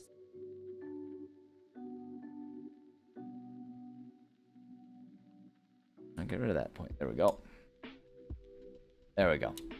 Yeah, I'm thinking you might have had the right of it and just go with that scatter tool, because it's gonna look super unnatural if we've got this like tightly organized rock wall and then just like these kind of more scattered rocks and everything. So now we can actually, and we can utilize that scale kind of pretty well, and we can just kind of make ourselves a little bit of a rock wall, and then we can take individual things to make it a bit more exactly how we want, right? And we do that. It's kind of just go nuts with it. You can actually even have that going out over. Wait, hold on. I want to make sure it doesn't cover up our pathway too much. I want that pathway to still be obviously there. Kind of set this up here. That way it even kind of extends to, you know, to this area here. And so it's just like, that's kind of the hill line there. And that just kind of goes on with it. And that's our main pathway. Just kind of go out of her way to be pressing buttons and getting all up in my grill. Yeah, so if we do that, that kind of gets the effect that I'm looking for actually there. I just want this to be pretty clearly some sort of hill. Right, and so we can just kind of do this. Kind of then like that, right? So that way it's kind of like, there's our pathway. So there we go. That's a good call. That's a good call, just using that scatter tool. I like that. I like that move. I'm glad you made me think about it. I probably would have gotten there eventually, but I feel like you guys having my back and mentioning it, particularly you, Mazliv, there, getting my head on the straight and narrow early helped kind of shave a few seconds off figuring that one out. Yeah, we can do that, and then maybe what we can do actually is we can put like a specific fence there, and maybe this is like right here by the church is exactly where like the super wealthy people were, and like maybe this is where that secret entrance is. So it's like if our players kind of sneak their way through this graveyard a little bit, we can do stuff like that. So I think that works. Yeah. Now they have grave. We can, is that really a grave, or is that just more stone piles? What we can do now is, if we just go, actually we'll just go to our regular thing here. Here, where's our, where is it? Here, grave. Here. Take some of these, kind of set up some basic rows and stuff like that. Kind of goes along a little bit, and like it'll make it look a bit better, a bit more like old school, you know, graveyard. If we kind of don't necessarily have everything in perfectly straight lines, a couple of them maybe, so kind of do stuff like this, right? And I'll probably end up deleting some of these for the sake of, in fact, you can even like kind of get kind of, yeah, they just kind of like use the space as they think to use it, you know, with all them dead people and stuff like that. And you can just kind of like draw in a couple paths. We can delete a couple of these gravestones if it makes sense to do that. Looks a little monotonous when you do this, but I mean, if there's ever a monotonous due to almost too much order place, it's going to be a graveyard. Graveyards aren't exactly organized to be thrilling. And then maybe what we'll do is we can here a couple graves into the trees and stuff. Because what I'm going to do, this, right? So there's that upper area here. And actually, what I kind of want to do now is like That's kind of like the wealthy people, so that's like a bit more organized.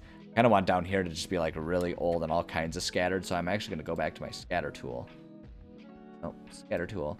I want our scale to be just like 1, 1. Okay, 1 to 1. There we go. Gracious. Okay, that's good there. And then let's grab this. Okay, that one there. So now what I'm thinking here is like this area that's like all kinds of wackadoo, right? We just kind of have the graves just plopped around, right? And it's just kind of like maybe there was order to it at one point, which is why I'm kind of going back and forth with it.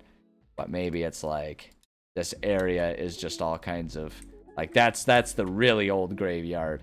Everything's kind of messed up. This is kind of like the more organized graveyard, and then up here is where we can start putting in. I don't really have like sepulchers and stuff in this section here, so I might have to like. Well, oh, you know what we can do actually here. I'm getting close to being out of time, but I want to really quickly just handle this. So what we can do is we do this one to kind of make it look stone-like.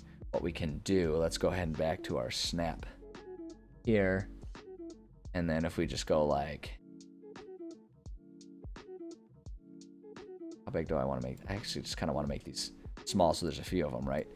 So it's like if we do that and that, and then maybe do a couple more like there.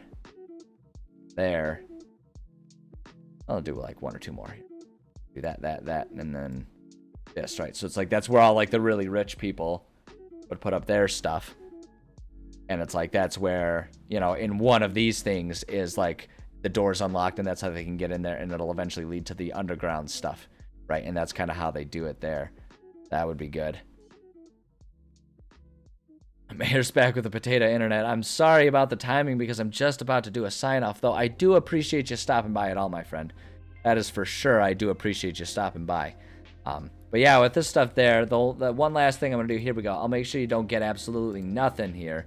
Let me do a little bit of path work here, which is to say I'm going to put in just a little bit more.